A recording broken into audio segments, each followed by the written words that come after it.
Computer की इस ऐतिहासिक एपिसोड में आप सभी दोस्तों का बहुत-बहुत स्वागत है।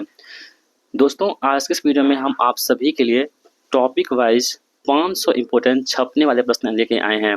दोस्तों, ये वीडियो देखने के बाद आपको यकीन हो जाएगा कि हाँ, सच में ऐसे प्रश्न जो है एग्ज़ाम के लायक हैं।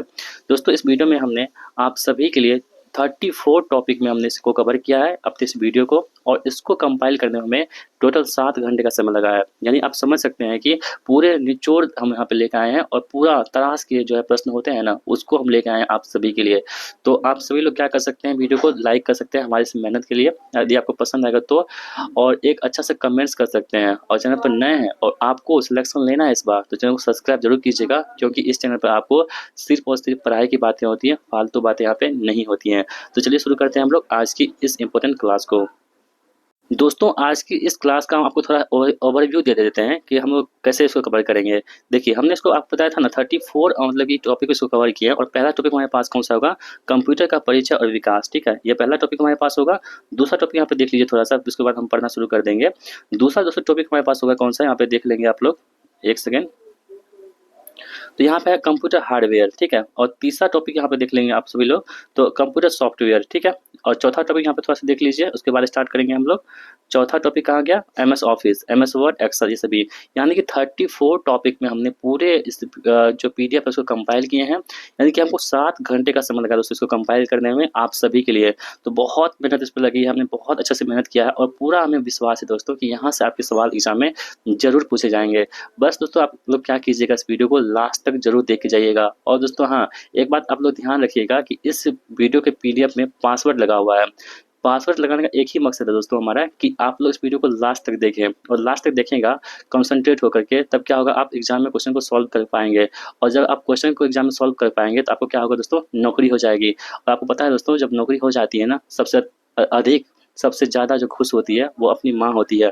तो अपने उस लाचार माँ बाप के चेहरे को देखते हुए, जो आपके लिए आशा लगाई हुई है कि इस बार मेरा बेटा या बेटी नौकरी लेके आएगा, तो उसके चेहरे को देख करके इस वीडियो को लास्ट तक जरूर देख लीजिएगा। दोस्तों, आपके लिए हम कह रहे हैं ना, बहुत हम मेहनत करके इस वीडियो को बनाए हैं, प्रश्नों को लेकर आए हैं। हमारा एक ही मकसद है कि आप सभी के घर में नौकरी हो, खुशियाँ हो, आपके माँ बाप जो है बहुत खुश हो, क्योंकि माँ बाप के अलावा दुनिया में दोस्तों कोई नहीं होता है। यानी कि सबसे जो टॉप पर होता है ना, वो माँ बाप ही होते हैं। इसके अलावा हम भगवान को मानते हैं, पहले अपने माँ बाप को मानते हैं। तो उस अपने माँ बाप के चेहरे को देखते हुए इस वीडियो को लास्ट तक जरूर देखिएगा, सवाल आपको यहीं से पूछे जाएंगे। चलिए शुरू करते हैं हम लोग आज की इस वीडियो को, और पहला सवाल आपके स्क्रीन पर है। कह रहे हैं कि कंप्यूटर का जनक किसे कहते हैं। दोस्तों, ये सवाल आपके एग्जाम में पूछे गए हैं, अभी रिसेंटली जो जीटीओ का एग्जाम हुआ था वहाँ पूछे गए थे। तो कंप्यूटर का जनक किसे कहते हैं, तो हम लोग जानते हैं कि चार्ल्स बेबेज को हम लोग कंप्यूटर का जनक कहते हैं। ऑप्शन बी यहाँ पे राइट आंसर हमारा हो जाएगा।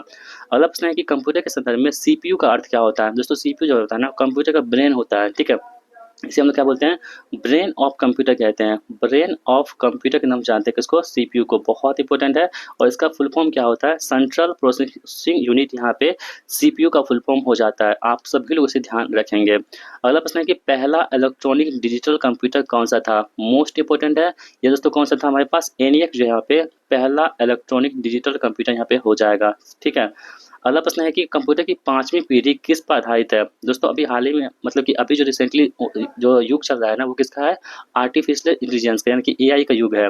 और एआई के युग में आपके सवाल पूछे जा सकते हैं, तो आप तो ध्यान रखेंगे, जो 5वीं पीढ़ी का कंप्यूटर है दोस्तों, ये आपके किस पर आधारित है, वो आर्टिफिशियल इंटेलिजेंस यानी कि एआई पर आधारित है। ठीक है, ऑप्शन सी यहाँ पे राइट आंसर हमारा होता है।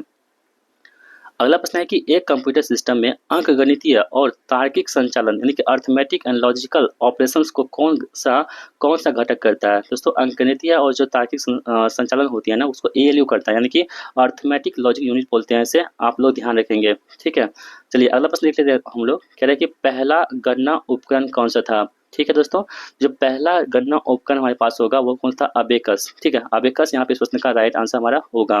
अगला प्रश्न है कि माइक्रो प्रोसेसर जो है वो किस पीढ़ी से संबंधित है। दोस्तों, जो माइक्रो प्रोसेसर हमारे पास होगा ना, ये किस पीढ़ी से होगा, ये चौथी पीढ़ी से संबंधित हो जाएगा। कौन से, चौथी पीढ़ी से। चौथी पीढ़ी कहाँ पे है, इधर होगा। ठीक है, देख लेते हैं हम लोग, तो ये चौथी पीढ़ी से यहाँ पे संबंधित हो जाएगा। ऑप्शन नंबर डी हमारे प्रश्न का बिल्कुल राइट आंसर हो जाता है। अगला प्रश्न है कि निम्नलिखित कंप्यूटर सिस्टम में डेटा को प्रोसेस कौन करता है। तो दोस्तों, जो कंप्यूटर में डेटा को हम जो कुछ इनपुट देते हैं ना, तो इनपुट कौन प्रोसेस करता है, तो आप लोग ध्यान रखेंगे, इनपुट को प्रोसेस करने का काम कौन करता है, यहाँ पे सीपीयू करता है, जिसे हम लोग क्या बोलते हैं, ब्रेन ऑफ कंप्यूटर कहते हैं। अगला प्रश्न है कि यूनिवेक का पूर्ण रूप क्या होता है दोस्तों, मोस्ट इंपोर्टेंट है यहाँ पे।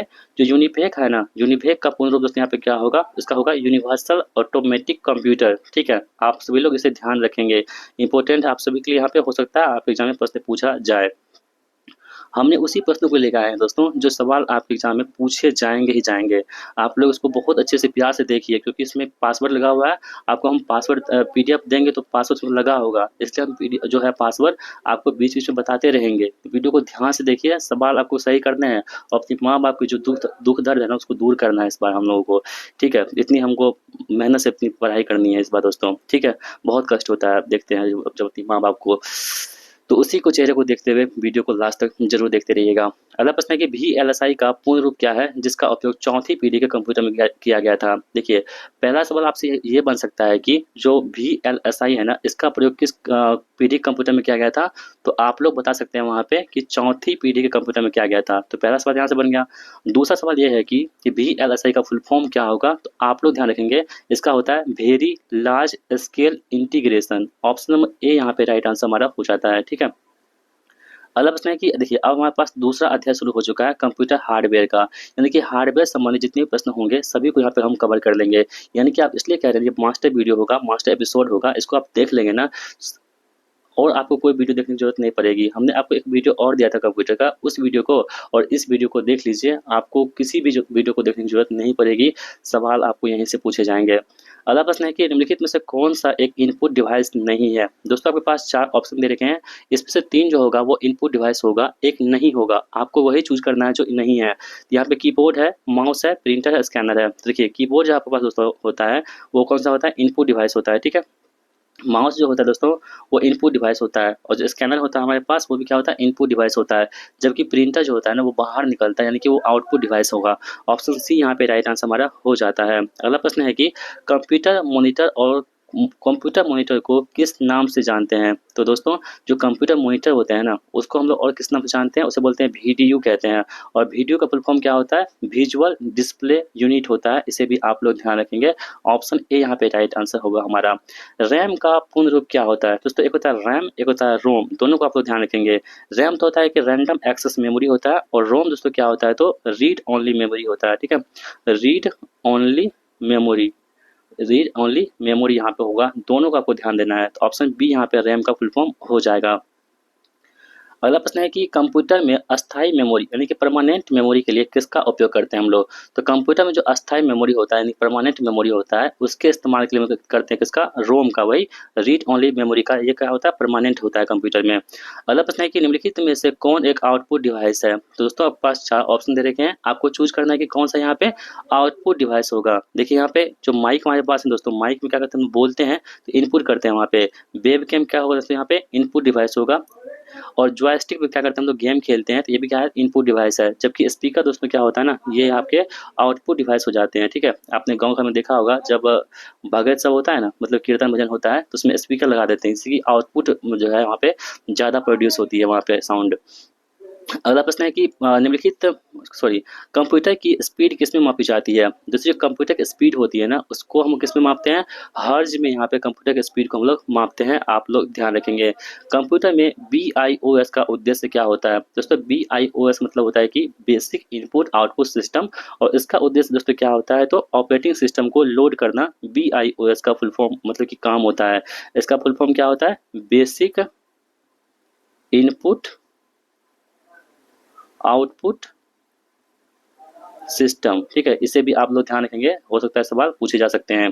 अगला प्रश्न है कि CPU और मेमोरी के बीच डेटा ट्रांसफर को कौन नियंत्रित करता है। देखिए, CPU होगा, ठीक है, और जो मेमोरी होगा, इसके बीच में डेटा ट्रांसफर होगा ना, उसको कौन कंट्रोल करेगा दोस्तों, वो कंट्रोल करने का काम कौन करता है, वो बस करता है। कौन, बस यहाँ पे इसको कंट्रोल करने का काम करता है।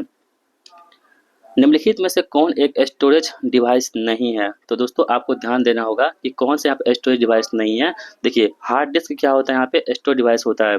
SSD क्या होता है, तो आप यदि लैपटॉप यूज करते होंगे तो आपको पता होगा SSD के बारे में, वो क्या होता है, स्टोरेज डिवाइस होता है। और पेन ड्राइव दोस्तों, आपको पता है कि पेन ड्राइव में क्या करते हैं, तो किसी भी डॉक्यूमेंट को रखने की कोशिश करते हैं कि हमारा ये काम आगे तक हो, तो वो पेन ड्राइव हो गया, हार्ड डिस्क हो गया, और SSD, ये सभी क्या होते हैं, स्टोरेज डिवाइस होते हैं। जबकि दोस्तों प्लॉटर यहाँ पे जो है ना, ये क्या होगा, मतलब कि ये आपके तो मतलब स्टोरेज डिवाइस नहीं है। ऑप्शन डी यहाँ पे राइट आंसर हमारा होगा।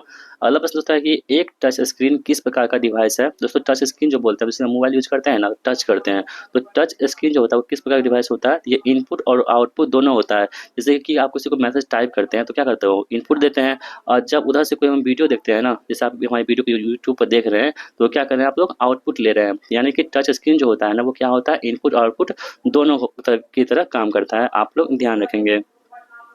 अगला प्रश्न है कि कंप्यूटर में सबसे तेज मेमोरी कौन सी होती है। ठीक है, जो कंप्यूटर में सबसे तेज मेमोरी होती है दोस्तों, वो कौन सी होती है। आपके पास रैम है, रोम है, कैश मेमोरी है और हार्ड डिस्क है। तो सबसे दोस्तों तेज मेमोरी यहाँ पे हो जाएगी। दोस्तों यहाँ पे देखेंगे ना, जो कैश मेमोरी होती है ना, कैश मेमोरी, CACHE, ये दोस्तों क्या होता है आपके पास, तो सबसे तेज मेमोरी होती है किसमें, कंप्यूटर में। आप सभी लोग ध्यान रखेंगे। अगला प्रश्न आपके पास है कि ऑप्टिकल डिस्क का उदाहरण है। यहाँ पे जो ऑप्टिकल डिस्क है वो किसका उदाहरण है, यहाँ पे बताएंगे आप सभी लोग। तो आप लोग ध्यान रखेंगे, जो CD रोम होता है ना दोस्तों, यही क्या होते हैं आपके, तो ऑप्टिकल डिस्क के यहाँ पे एग्जांपल हो जाएंगे CD रोम। ठीक है, आप लोग ध्यान रखेंगे। कीबोर्ड में फंक्शन कीज की संख्या कितनी होती है। जो हम लोग कीबोर्ड यूज करते हैं, आपने देखा होगा फंक्शन की कितने होते हैं इसमें, 12 फंक्शन की होते हैं। कितने, 12 फंक्शन की आपको कीबोर्ड में देखने को मिल जाएगा। और दोस्तों जो पासवर्ड का पहला अंक हमारे पास होगा वो होगा 9। ठीक है, कौन सा होगा, 9। यहाँ पे पासवर्ड का मतलब कि वीडियो की जो PDF है उसका जो है वो पहला अंक क्या है, पासवर्ड का 9 है। आप सभी लोग ध्यान रखिएगा। ठीक है, आप लोग एक कॉपी में नोट करते चलिए, क्योंकि पास यदि PDF आपको खोलना है तो ये पासवर्ड देंगे तभी खुलेगा। 9 आप लोग नोट कर लीजिए। हम चाहते हैं कि जो मेहनत करेगा ना उसको ये कंटेंट मिलेगा। हमारा दोस्तों एक ही मकसद होता है कि यदि हम मेहनत करते हैं तो आप लोग भी मेहनत कीजिए। और जो मेहनत करते हैं ना वो व्यक्ति हमें बहुत पसंद होते हैं, क्योंकि मेहनत करने वाले जो होते हैं वो अपने घर की परिस्थिति को, अपने माँ बाप के चेहरे को, अपने जो बीते हुए समय है ना उसको अच्छा करना चाहते हैं। ऐसे व्यक्ति मुझे बहुत पसंद होते हैं। तो उनके लिए जो PDF होगा, जो मेहनत करके लास्ट तक देखेंगे, तो ये PDF का पहला पासवर्ड 9 है। आप लोग नोट कर लीजिए। अगला प्रश्न दोस्तों है कि जॉयस्टिक का उपयोग मुख्य रूप से किसके लिए करते हैं। तो दोस्तों जो जॉयस्टिक हमारे पास होता है ना, आपको हम क्या बताया था अभी, ये इनपुट डिवाइस है जॉयस्टिक, और इसका हम लोग इस्तेमाल करते हैं गेम खेलने के लिए। किसके लिए, गेम खेलने के लिए हम लोग जॉयस्टिक का इस्तेमाल करते हैं। ये इनपुट डिवाइस है, आप लोग ध्यान रखेंगे।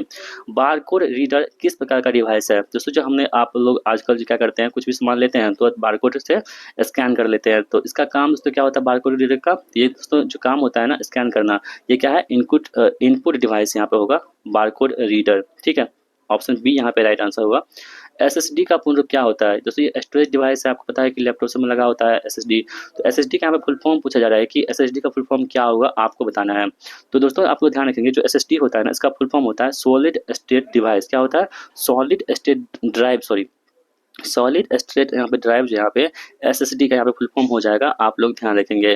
प्लॉटर का उपयोग किस लिए करते हैं। तो जो प्लॉटर हमारे पास होता है ना, इसका इस्तेमाल हम लोग क्यों करते हैं, आप लोग ध्यान रखिएगा।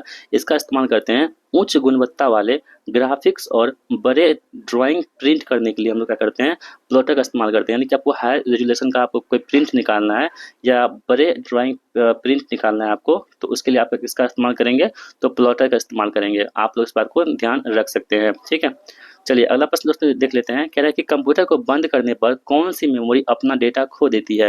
यदि आप कंप्यूटर को बंद कर देते हैं ना, तो ऐसी कौन सी मेमोरी है कंप्यूटर में जो अपनी डाटा को खो देती है। जैसे बंद की है मतलब काम खत्म, वो दोस्तों कौन सी होती है, रैम होती है। यानी इसे क्या बोलते हैं हम लोग, अस्थायी बोलते हैं। ये कि स्टेबल नहीं है, परमानेंट नहीं है, ये टेम्प्रोरी है। कौन सा, रैम। और जो रोम हमारे पास होता है, रोम, वो क्या होता है, परमानेंट होता है। आपको हम पहले बता चुके हैं। तो रैम दोस्तों क्या होता है, रैंडम एक्सेस मेमोरी। ये क्या होता है, टेम्प्रोरी होती है मेमोरी। कहाँ पे, कंप्यूटर में। आप जैसे कंप्यूटर बंद करेंगे ये भी खत्म हो जाएगा। अगला प्रश्न है कि पोर्ट क्या होता है। दोस्तों हम बात करेंगे पोर्ट का, तो पोर्ट क्या होता है, यहाँ पे कंप्यूटर, ऑप्शन देख लेते हैं। कंप्यूटर का एक सॉफ्टवेयर प्रोग्राम है क्या। देखिए पोर्ट जो होता है ना, वो कंप्यूटर के बाहरी उपकरण को जोड़ने के लिए एक इंटरफेस देता है। जैसे कि मान लीजिए कि उसमें कंप्यूटर में कीबोर्ड जोड़ना है हमको है, ठीक है, CPU जोड़ना है हमको, इस सब के लिए जिसका इस्तेमाल होता है ना, वो पोर्ट का काम करता है। ठीक है, तो ऑप्शन बी यहाँ पे राइट आंसर हमारा होगा। अगला प्रश्न है कि प्रोजेक्टर किस प्रकार का डिवाइस है। ठीक है दोस्तों, जो प्रोजेक्टर हमारे पास होगा ना, ये किस प्रकार का डिवाइस होगा। देखिए प्रोजेक्टर का काम कहाँ होता है, हम लोग सिनेमा हॉल में सिनेमा देखते हैं। आजकल शादी विवाह में देखते होंगे आप लोग कि प्रोजेक्टर लगा देता है। जो गांव मतलब घर में जो चीज़ें होती है ना, वो बाहर भी दिखने को मिलता है, किसमें, शादी विवाह में।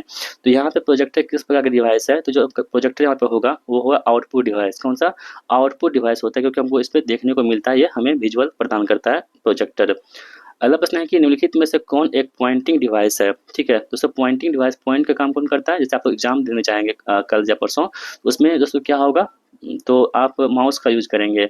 जैसे यहाँ पे गोला होगा 1 2 3 4 ABCD करके, जो आपका सही जवाब होगा उसमें क्या करेंगे, आप पॉइंट कर देंगे। यानी कि जो माउस होता है ना, माउस का जो लेफ्ट की होता है आप क्लिक कर देंगे तो आपको क्या होगा, वो कि वो सेव हो जाएगा वहाँ पे। तो इसलिए कह रहा है कि पॉइंटिंग डिवाइस कौन सी होती है, वो माउस यहाँ पे होगा, पॉइंटिंग डिवाइस के रूप में काम करते हैं। रोम का उपयोग किस लिए किया जाता है। दोस्तों रोम जो होता है रीड ओनली मेमोरी होता है, इसका उपयोग करते हैं हम लोग बूट स्ट्रैप लोडर जैसे कि अस्थायी निर्देशों को स्टोर करने के लिए। आपको हम कई बार बता चुके हैं, जो रैम होता है ना वो अस्थायी होता है, यानी टेम्पोररी होता है। जो रोम होता है वो क्या होता है, अस्थायी होता है, यानी कि परमानेंट होता है। यानी कि अस्थायी निर्देश को स्टोर करने के लिए हम किसका इस्तेमाल करते हैं, रोम का इस्तेमाल करते हैं। अगला प्रश्न है कि यूएसबी का पूर्ण रूप क्या होता है। दोस्तों यूएसबी का फुल फॉर्म की हम बात कर ले यहाँ पे, ये होता है यूनिवर्सल सीरियल बस। बहुत इंपॉर्टेंट है, इजी भी है और इम्पोर्टेंट भी है, ध्यान रखेंगे। कंप्यूटर की कार्यक्षमता यानी कि परफॉर्मेंस में को कौन सा घटक बढ़ाता है। तो दोस्तों जो कंप्यूटर की कार्यक्षमता होती है, परफॉर्मेंस होती है, उसको रैम बढ़ाता है। कौन, रैम। जैसे कि हम लोग फोन खरीदते हैं ना, क्या बोलते हैं कि कितना जीबी का रैम है, बोलते हैं ना कि 464 है। 464 तो क्या है यहाँ पे पास, 4 GB क्या रैम है। जितना ज़्यादा रैम रहेगा ना उतना अच्छा पे फ़ोन ज़्यादा फास्ट काम करेगा। इसलिए हम लोग क्या करते हैं, ज़्यादा रैम वाले मोबाइल की खोज में रहते हैं, लेकिन उतना पैसा ही नहीं रहता हम लोगों के पास। तो इसलिए कहते हैं कि आप लोग पढ़िए, आईफोन लीजिएगा। ठीक है, पढ़ने के बाद आईफोन क्या, जो मन सो लीजिएगा। आईफोन तो बड़ी छोटी बात बोल दिया हम। तो इसलिए कहते हैं कि वीडियो को लास्ट तक देखिएगा, सिलेक्शन आपका हो जाएगा दोस्तों एक बार, तो आप जो मन सो ले सकते हैं। तो ये आईफोन कौन सी बड़ी बात हो गई। अगला प्रश्न है कि एक स्कैनर यहाँ पे क्या है। तो स्कैनर दोस्तों हम बात करें तो दोस्तों क्या होता है, इनपुट डिवाइस और छवियों और पाठ को करता है। ठीक है, जो स्कैनर होता है क्या होता है, एक पास इनपुट डिवाइस के रूप में हम लोग इसका इस्तेमाल करते हैं, किसका, स्कैनर का। अगला प्रश्न आपकी स्क्रीन पर है कि देखिए तीसरा पार्ट हम लोग दूसरा खत्म हो चुका है, यानी कि 1 और 2 हमने कंप्लीट कर लिया है। अब हम लोग बात करते हैं किसका, कंप्यूटर सॉफ्टवेयर का बात कर लेते हैं। तो कंप्यूटर सॉफ्टवेयर जितने प्रश्न बन सकते हैं आपके एग्जाम में, सभी पुस्तकों को हमने यहाँ पे इंक्लूड करके रखा हुआ है। कह रहा है कि निम्नलिखित में से कौन सा एक ऑपरेटिंग सिस्टम का उदाहरण नहीं है। ठीक है दोस्तों, यहाँ पे देखेंगे विंडोज आपके पास होगा, लिनक्स है, MS वर्ड है और मैक ओएस है। ठीक है, तो यहाँ पे देखेंगे दोस्तों कौन सा यहाँ पे ऑपरेटिंग सिस्टम का उदाहरण नहीं है। तो जो MS वर्ड होता है दोस्तों, ये क्या है, आपके पास एप्लीकेशन सॉफ्टवेयर है, ना कि ऑपरेटिंग सिस्टम है। तो यहाँ पे विंडोज है, यहाँ पे ऑपरेट करता है। आपने कंप्यूटर को यूज किया होगा तो देखिए आप जानते होंगे, यहाँ पे विंडोज, लिनक्स और मैक ओएस, ये सभी दोस्तों क्या, तो ऑपरेटिंग सिस्टम वर्ड जो है दोस्तों एप्लीकेशन सॉफ्टवेयर होता है। यहाँ पे हम लोग क्या करते हैं, किसी भी पीडीएफ को तैयार करते हैं, और ये पीडीएफ तैयार किया गया है वो MS वर्ड में ही किया गया है, जो आप यहाँ पे देख पा रहे हैं। आगे दोस्तों बढ़ते हैं, एप्लीकेशन सॉफ्टवेयर का दोस्तों यहाँ पे उदाहरण कौन सा होगा। तो देखिए एप्लीकेशन जो सॉफ्टवेयर है, इसका उदाहरण यहाँ पे कौन सा हो जाएगा, माइक्रोसॉफ्ट वर्ड है, एडोब फोटोशॉप है, गूगल क्रोम है, और यहाँ पे उपलब्ध सभी हो जाएगा। तो दोस्तों अभी आपको तुरंत बताया था ना माइक्रोसॉफ्ट वर्ड के बारे में, ये क्या है, एप्लीकेशन सॉफ्टवेयर है। तो देखिए एप्लीकेशन सॉफ्टवेयर कौन से हो जाएंगे, माइक्रोसॉफ्ट हो जाएगा, एडोब फोटोशॉप हो जाएगा जिसमें हम फोटो बनाते हैं, और गूगल क्रोम, ये सभी क्या होते हैं, आपके पास एप्लीकेशन सॉफ्टवेयर होते हैं। हालांकि दोस्तों जो गूगल क्रोम है ना, ये दोस्तों क्या है आपके पास, तो एक वेब ब्राउजर भी है। ठीक है, वेब ब्राउजर भी है, ब्राउजर, ये कौन सी है, गूगल क्रोम, आप लोग जानते होंगे। ऑप्शन डी यानी कि सभी प्रश्न यहाँ पे सही हो जाएंगे, सभी ऑप्शन। अगला प्रश्न है कि सिस्टम सॉफ्टवेयर का मुख्य कार्य क्या होता है। तो दोस्तों जो सिस्टम सॉफ्टवेयर होता है ना, इसका प्रमुख काम क्या होता है, आपको ये बताना है। तो आप लोग ध्यान रखेंगे, कंप्यूटर हार्डवेयर और एप्लीकेशन सॉफ्टवेयर के बीच में इंटरफेस प्रदान करना किसका काम होता है, सिस्टम सॉफ्टवेयर का यहाँ पे काम होता है। यानी कंप्यूटर हार्डवेयर में और एप्लीकेशन सॉफ्टवेयर में जो इंटरफेस प्रदान करता है ना, वो कौन करता है, वहाँ पे सिस्टम सॉफ्टवेयर करता है। आप लोग ध्यान रखिएगा। अगला प्रश्न है कि एक यूटिलिटी सॉफ्टवेयर का उदाहरण है। तो यहाँ पे एक यूटिलिटी जो सॉफ्टवेयर यहाँ पे होगा, ये किसका उदाहरण होगा दोस्तों, ये आपके पास किसका होगा, एंटीवायरस का उदाहरण होगा, किसका, एंटीवायरस का। दोस्तों इस वीडियो को हमने जो है ना कम से कम 1000 जो है 1000 यहाँ पे लाइक्स की हमें ज़रूरत है। ठीक है, 1000 लाइक आप हमको करवा दीजिएगा। देखते हैं कि यदि आपको पसंद आती है हमारी वीडियो, तो आप लोग 1000 लाइक पूरा करवा पाते हैं कि नहीं करवा पाते हैं, ये आप लोगों के लिए चैलेंज रहेगा। हम लोग देखते हैं कि हमारी मेहनत आप लोगों को कितनी पसंद आ रही है। आगे बढ़ते हैं, कंपाइलर क्या है। दोस्तों आप लोग ध्यान रखेंगे, जो कंपाइलर होता है ना, कंपाइलर, इसका काम होता है कि एक प्रोग्राम जो उच्च स्तरीय भाषा को मशीनी भाषा में बदलता है, उसे क्या बोलते हैं, कंपाइलर बोलते हैं। प्रश्न जो आपके प्रीवियस ईयर में पूछे गए हैं। ठीक है, बी स्पेशल में कंपाइलर के बारे में। तो ये दोस्तों कंपाइलर क्या होता है, एक प्रोग्राम जो उच्च स्तरीय भाषा होती है ना, हाई लेवल लैंग्वेज जिसे बोल सकते हैं, को मशीनी भाषा में क्या करता है, ये चेंज करता है। ऑप्शन नंबर ए यहाँ पे राइट आंसर हमारा होगा। अगला प्रश्न है कि निम्नलिखित में से कौन एक ओपन सोर्स ऑपरेटिंग सिस्टम है? तो दोस्तों देखिए कौन सा एक ओपन सोर्स ऑपरेटिंग सिस्टम यहाँ पे होगा? तो दोस्तों यहाँ पे लिनक्स जो है लिनक्स, ये क्या होगा? ओपन सोर्स ऑपरेटिंग सिस्टम होगा। ठीक है, और जो एंड्रॉइड हम लोग इस्तेमाल करते हैं वो मुख्य रूप से मोबाइल के लिए यूज करते हैं, ये बात आपको भी पता होगा। आगे बढ़ते हैं हम लोग। फर्मवेयर क्या होता है? तो फर्मवेयर की हम लोग दोस्तों बात कर ले अगर, ये दोस्तों होता है कि हार्डवेयर में अस्थायी रूप से संग्रहित जो सॉफ्टवेयर होते हैं ना, उसी के क्या बोलते हैं हम लोग? फर्मवेयर कहते हैं। सवाल आपसे पूछे जा सकते हैं कि फर्मवेयर क्या है? तो हार्डवेयर में अस्थायी रूप से संग्रहित जो सॉफ्टवेयर होते हैं उसे क्या बोलते हैं हम लोग? फर्मवेयर कहते हैं। आप लोग ध्यान रखिएगा। अगला प्रश्न है कि लाइनेक्स किस प्रकार का ऑपरेटिंग सिस्टम होता है? तो जो लाइनेक्स हमारे पास होता है ना, ये आपके पास होता है कौन सा? मल्टीटास्किंग, मल्टी यूजर और ओपन सोर्स, ये तीनों प्रकार का हो सकते हैं। तो तीनों ऑप्शन में कभी कभी होता है कि कभी आपको मल्टीटास्किंग पूछ लेगा, या कभी मल्टी यूजर पूछ लेगा, या कभी ओपन सोर्स पूछ लेगा। हालांकि ज्यादा क्या पूछता है? ओपन सोर्स पूछता है। ठीक है, बाकी इन दोनों को भी आप लोग याद रख सकते हैं। सभी यहाँ पे क्या होगा? यहाँ पे लिनक्स का यहाँ पे हो जाएगा एग्जाम्पल। अगला प्रश्न है कि विंडोज ऑपरेटिंग सिस्टम किसने विकसित किया था? ठीक है, तो देखिए विंडोज जो है ना, विंडोज आपको बताए थे ना अभी, तो विंडोज ऑपरेटिंग सिस्टम है, इसको विकसित किया था माइक्रोसॉफ्ट कंपनी के द्वारा। किसके द्वारा? माइक्रोसॉफ्ट कंपनी के द्वारा विंडोज को विकसित किया गया था, यानी कि डेवलप किया गया था। यहाँ पे आगे बढ़ते हैं। कह रहे हैं कि कंप्यूटर में ग्राफिकल यूजर इंटरफेस यानी कि GUI क्या क्या लाभ है? दोस्तों आपके एग्जाम में ना GUI का फुल फॉर्म पूछा जाता है, तो आप लोग ध्यान रखेंगे इसका होता है फुल फॉर्म क्या? Graphical user interface. क्या होता है? ग्राफिकल यूजर इंटरफेस GUI का फुल फॉर्म होता है। अब पूछ रहा है कि इसका क्या लाभ है? आप लोग जानिए। इसका लाभ होता है कि यह उपयोगकर्ताओं यानी कि यूजर्स होते हैं जो यूज करते हैं, या उपयोगकर्ताओं के लिए कंप्यूटर के साथ इंटरेक्ट करना आसान बनाता है। कौन सा? GUI। तो आप लोग ध्यान रख सकते हैं। अगला प्रश्न है कि ऑपरेटिंग सिस्टम का मुख्य उद्देश्य क्या होता है? जो ऑपरेटिंग सिस्टम हमारे पास होता है ना, इसका प्रमुख काम क्या होता है? कि उपयोगकर्ता यानी यूजर्स और कंप्यूटर हार्डवेयर के बीच में क्या करना? इंटरफेस प्रदान करना। किसका काम होता है? ऑपरेटिंग सिस्टम का काम होता है। ध्यान रखिएगा आप सभी लोग। आगे बढ़ते हैं। एप्लीकेशन सॉफ्टवेयर का प्राथमिक काम क्या होता है? वहां पर हम लोग क्या देखे थे?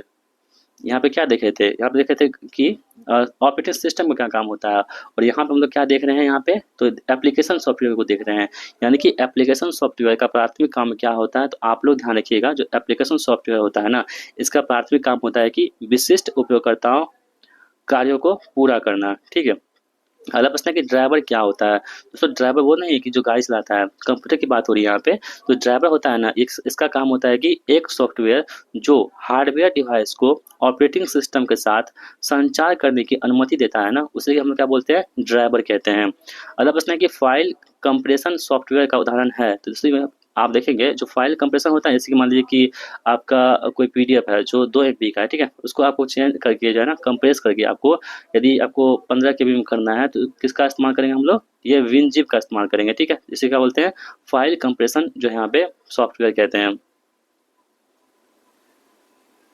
कंप्रेसर रहता है ना, तब इसको हम क्या करते हैं? रिड्यूस कर देते हैं। ठीक है, यहाँ पे कंप्रेशन है यहाँ पे, तो इसमें WinZip का इस्तेमाल करते हैं कंप्रेशन के लिए। ठीक है, आप लोग ध्यान रखेंगे। अगला प्रश्न है कि यूटिलिटी सॉफ्टवेयर का एक अन्य कार्य क्या है? तो दोस्तों जो यूटिलिटी सॉफ्टवेयर होता है, इसका एक अन्य काम क्या होता है कि डिस्क डीफ्रेगमेंटेशन। आप लोग ध्यान रखिएगा, किसका? यूटिलिटी सॉफ्टवेयर का काम होता है। अगला प्रश्न है कि जब कोई कंप्यूटर रिबूट होता है तो ऑपरेटिंग सिस्टम को किस में लोड किया जाता है?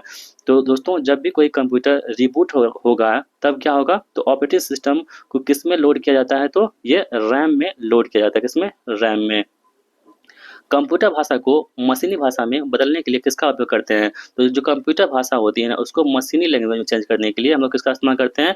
कंपाइलर या इंटरप्रेटर का इस्तेमाल करते हैं। बहुत इंपॉर्टेंट है, ये सवाल आपके एग्जाम में कई बार पूछे गए हैं, तो आप लोग ध्यान रखेंगे। तो जो कंप्यूटर भाषा को मशीनी भाषा में बदलने के लिए किसका इस्तेमाल करते हैं हम लोग? कंपाइलर का इस्तेमाल करते हैं या इंटरप्रेटर का इस्तेमाल करते हैं। इंपॉर्टेंट है, आप लोग ध्यान रख सकते हैं इसको। अगला सवाल आपके पास है कि एक कंप्यूटर प्रोग्राम जो खुद को दोहराता है और अन्य कंप्यूटरों में फैलाता है, उसे क्या कहते हैं? उसे बोलते हैं वर्म कहते हैं। क्या बोलते हैं? वर्म के नाम से जानते हैं। सॉफ्टवेयर लाइसेंस क्या होता है? तो दोस्तों अगर आपने पढ़ा होगा इस चीज़ को, तो सॉफ्टवेयर लाइसेंस भी आपने पढ़ा होगा सॉफ्टवेयर के क्लास में। तो सॉफ्टवेयर लाइसेंस की हम लोग यहाँ पे बात कर लेते हैं। तो ये क्या होता है आपके पास? तो एक कानूनी दस्तावेज जो सॉफ्टवेयर के उपयोग को नियंत्रित यानी कंट्रोल करता है। ठीक है, इसे क्या बोलते हैं, लाइसेंस लेना बोलते हैं। बूटिंग प्रक्रिया का क्या अर्थ होता है, दोस्तों जो बूटिंग प्रक्रिया होती है ना, इसका काम क्या होता है कि कंप्यूटर को शुरू करना और ऑपरेटिंग सिस्टम को लोड करना, ये क्या होता है, बूटिंग प्रक्रिया के अंतर्गत आता है। इस बात को आप लोग ध्यान रख सकते हैं। तो इस प्रकार हमने आपको 3 जो यहाँ पे अध्याय थे, यानी 3 टॉपिक को कवर करवा दिया है। अब हम बढ़ते हैं चौथे टॉपिक की ओर। दोस्तों जो चौथा टॉपिक है ना, ये आपके लिए बहुत इंपॉर्टेंट है, क्योंकि इसमें एमएस ऑफिस के बारे में चर्चा की गई है। इसमें आपको एमएस वर्ड, एक्सेल और पावर पॉइंट से संबंधित प्रश्न देखने को मिलेंगे, जो आपके एग्जाम का फेवरेट टॉपिक है। ठीक है, देखिए पहला सवाल कह रहा है कि एमएस वर्ड में नया डॉक्यूमेंट बनाने के लिए किस शॉर्टकट कुंजी का इस्तेमाल करते हैं। तो एमएस वर्ड में जो न्यू डॉक्यूमेंट हम लोग बनाते हैं, तो इसके लिए जो शॉर्टकट इस्तेमाल करते हैं वो Ctrl+N दबाते हैं, तब क्या होता है, एमएस वर्ड में नया डॉक्यूमेंट यहाँ पे बन जाता है। अगला प्रश्न है कि एमएस एक्सेल में वर्क बुक क्या होती है। दोस्तों जो एमएस एक्सेल में जो वर्क बुक होगा दोस्तों, ये क्या होता है, तो वर्कशीट और चार्ट का जो संग्रह होता है ना, उसे क्या बोलते हैं हम लोग, वर्क बुक कहते हैं, जहाँ पे हम लोग कोई भी डाटा को तैयार करते हैं। अगला प्रश्न है कि एमएस पावर पॉइंट में स्लाइड शो शुरू करने के लिए किस कुंजी का इस्तेमाल करते हैं। यदि आप जो है ना एमएस पावर पॉइंट यूज करते होंगे, तो उसमें क्या होता है, स्लाइड शो होता है, जो आप उसमें एनिमेशन देंगे ना, तो उसके बाद क्या होगा, उसका स्लाइड शो होते रहेगा, यानी कि अपने आप आते रहेगा। तो उसको शुरू करने के लिए हम लोग किस कुंजी का इस्तेमाल करते हैं, किस शॉर्टकट की का इस्तेमाल करते हैं, आप लोग जानिए। यहाँ पे कहाँ गया ऑप्शन हमारा, ये तो F5 का इस्तेमाल करते हैं। देखिए F5 का इस्तेमाल करते हैं किसके लिए, तो जो हमारे पास पावर पॉइंट होता है ना, उसमें स्लाइड शो को चालू करने के लिए। एमएस वर्ड के पाठ को बोल्ड करने के लिए किसका इस्तेमाल करते हैं, यानी कि आपने जो फोन सुना होगा बोल्ड, इटैलिक सब, तो यहाँ पे कह रहा है कि एमएस वर्ड में जो पाठ होती है उसको बोल्ड करने के लिए किसका इस्तेमाल करते हैं, Ctrl+B का इस्तेमाल करते हैं। Ctrl+B का इस्तेमाल करते हैं किसके लिए, बोल्ड के लिए। दोस्तों आपके एग्जाम में Alt+B दे देगा, ठीक है, Alt+B दे देगा, तो बहुत लोग यहाँ पे कंफ्यूज हो जाएंगे। ठीक है, यहाँ पर आपको कंफ्यूज नहीं होना। एमएस वर्ड जब भी कहेगा आपको, तो वो कंट्रोल पे ही चर्चा होगी, Ctrl+B यहाँ पे इस्तेमाल करेंगे, इसका इस्तेमाल यहाँ पे नहीं करेंगे। ठीक है, आप लोग ध्यान रखिएगा। अगला प्रश्न दोस्तों क्या है यहाँ पे कि एमएस एक्सेल में सेल एड्रेस को कैसे दर्शाया जाता है। तो यदि आप एक्सेल यूज करते होंगे, एक्सेल सीट को, तो उसमें सेल एड्रेस होता है, उसको हम लोग कैसे दर्शा सकते हैं, तो कॉलम, लेटर और रोल नंबर में जो यहाँ पे सेल एड्रेस को दर्शा सकते हैं, आप लोग ध्यान रखिएगा। अगला प्रश्न है कि एमएस पावर पॉइंट में टेम्पलेट का क्या उपयोग होता है। तो दोस्तों टेम्पलेट की हम बात कर लेते हैं। इसका उपयोग होता है किसके लिए, तो प्रेजेंटेशन के लिए पूर्व निर्धारित डिजाइन और लेआउट प्रदान करने के लिए हम लोग किसका इस्तेमाल करते हैं, टेम्पलेट का इस्तेमाल करते हैं, किसमें, एमएस पावर पॉइंट में। अगला प्रश्न है कि एमएस वर्ड में स्पेलिंग और ग्रामर जांचने के लिए किस कुंजी का इस्तेमाल करते हैं। तो यदि आपने एमएस वर्ड यूज किया होगा, तो आप उसमें यदि स्पेलिंग और ग्रामर को मतलब कि जो गलतियाँ हैं उसको ढूँढने के लिए आप F7 दबाएँगे ना, तो जितनी भी गलतियाँ होगी वो आपके सामने में दिख जाएँगी। अगला प्रश्न है कि एमएस एक्सेल में सम फंक्शन का क्या उपयोग होता है। दोस्तों एमएस फंक्शन जो एक्सेल होती है, इसमें जो सम फंक्शन होता है ना, इसका इस्तेमाल क्या होती है, आप लोग ध्यान रखेंगे, संख्याओं को जोड़ने के लिए। सम मतलब क्या होता है, जोड़, तो जोड़ने के लिए इसका इस्तेमाल करते हैं, संख्या को जोड़ने के लिए एमएस एक्सेल में सम फंक्शन का काम यहाँ पे होगा। अगला प्रश्न है कि एमएस पावर पॉइंट में प्लेस होल्डर क्या है। तो दोस्तों प्लेस होल्डर की बात करते हैं कहाँ पे, एमएस पावर पॉइंट में जो प्लेस होल्डर होता है ना, आप लोग ध्यान रखेंगे, ये होता है कि स्लाइड पर टेक्स्ट या ऑब्जेक्ट रखने के लिए एक कंटेनर को हम लोग क्या बोलते हैं, प्लेस होल्डर कहते हैं। ठीक है, यानी कि प्लेस मतलब क्या, जगह, होल्डर मतलब रखने वाला, तो इसलिए आप ऐसे याद रख सकते हैं कि स्लाइड पर टेक्स्ट या ऑब्जेक्ट रखने के लिए एक कंटेनर के रूप में किसका इस्तेमाल करते हैं, प्लेस होल्डर का इस्तेमाल करते हैं हम लोग। अगला प्रश्न है कि एमएस वर्ड में कट ऑपरेशन के लिए कौन सी शॉर्ट कुंजी होती है। तो कट करने के लिए हम लोग Ctrl+X दबाते हैं, जिससे क्या होता है, कोई भी चीज़ें कट हो जाती है। कॉपी के लिए C और पेस्ट के लिए V का इस्तेमाल करते हैं। एमएस एक्सेल में एक रो और एक कॉलम के प्रतिच्छेदन यानी कि इंटरसेक्शन को क्या कहते हैं। दोस्तों एक रो होगा, एक कॉलम होगा, इसका जो इंटरसेक्शन होगा ना, इसे क्या बोलते हैं हम लोग, सेल कहते हैं। ये जो है ना सभी, ये क्या आपके पास सेल है, यहाँ से क्या बोलते हैं, सेल कहते हैं। ऑप्शन नंबर सी यहाँ पे सेल होगा।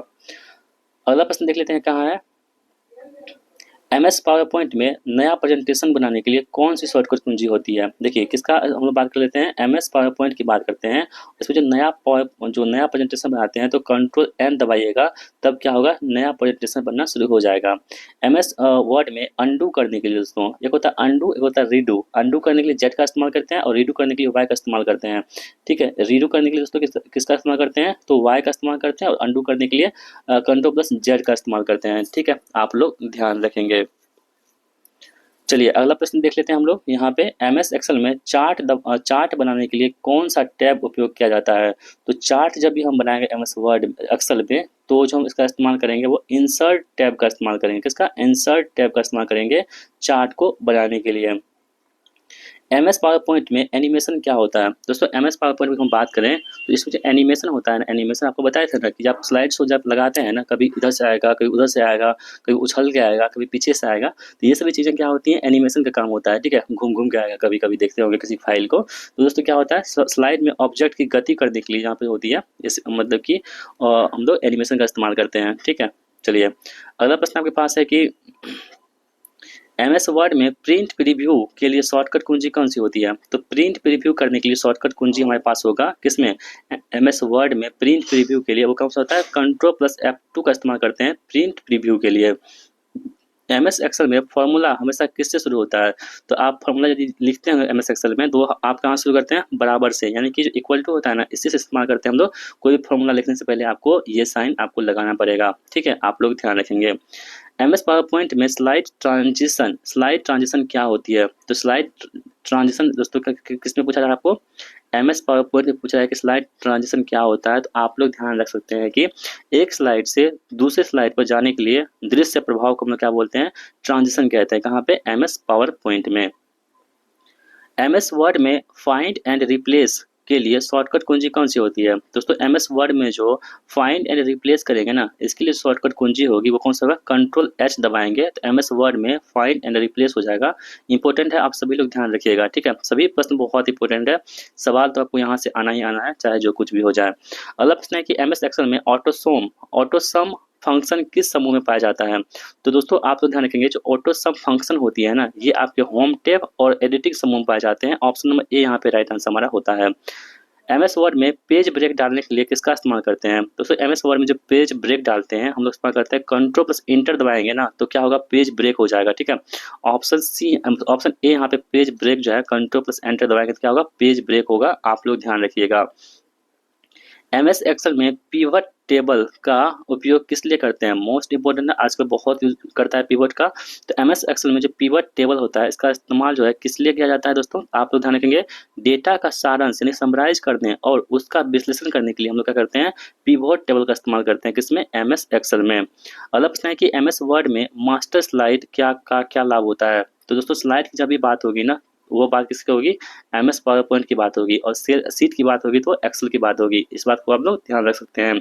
एमएस अब पावर पॉइंट में मास्टर स्लाइड का क्या लाभ होता है? दोस्तों इसका लाभ होता है कि प्रेजेंटेशन में सभी स्लाइड्स पर एक समान लुक और फील बनाए रखने में मदद करता है। कौन सा, मास्टर स्लाइड। आप लोग ध्यान रखिएगा, ऑप्शन बी यहाँ पे राइट आंसर होगा हमारा। एमएस वर्ड में पेज ओरिएंटेशन के विकल्प कौन से होते हैं? तो एक होता है कौन सा, पोर्ट्रेट मोड, एक होता है लैंडस्केप मोड। ठीक है, तो जैसे कि आप यूट्यूब वीडियो देख रहे होंगे, यदि आपको कमेंट करना है तो आपको क्या करना पड़ेगा, यहाँ पे पोर्ट्रेट करना पड़ेगा। ठीक है, यदि आप कमेंट नहीं करेंगे, सिर्फ वीडियो देखेंगे तो आपको लैंडस्केप मोड में देना पड़ेगा। तो इसे क्या बोलते हैं हम लोग, पोर्ट्रेट और लैंडस्केप मोड जो होता है यहाँ पे पेज ओरिएंटेशन के लिए यहाँ पे इस्तेमाल होती है। अगला प्रश्न है कि एमएस एक्सेल में कंडीशनल फॉर्मेटिंग का उपयोग क्या होती है? तो एमएस एक्सेल में जो कंडीशनल फॉर्मेटिंग होता है इसका उपयोग क्या है? तो डेटा को विशेष मापदंडों के आधार पर स्वचालित रूप से स्वरूपित करने के लिए। ऑप्शन बी यहाँ पे राइट आंसर हमारा हो जाएगा। अगला प्रश्न आपके पास है कि एमएस एक्सेल में मैक्रोज का उपयोग किस लिए किया जाता है? दोस्तों एमएस एक्सेल में मैक्रोज का इस्तेमाल करते हैं हम लोग दोहराए जाने वाले कार्यों को स्वचालित करने के लिए जो है मैक्रोज का इस्तेमाल की जाती है। आप लोग ध्यान रखेंगे।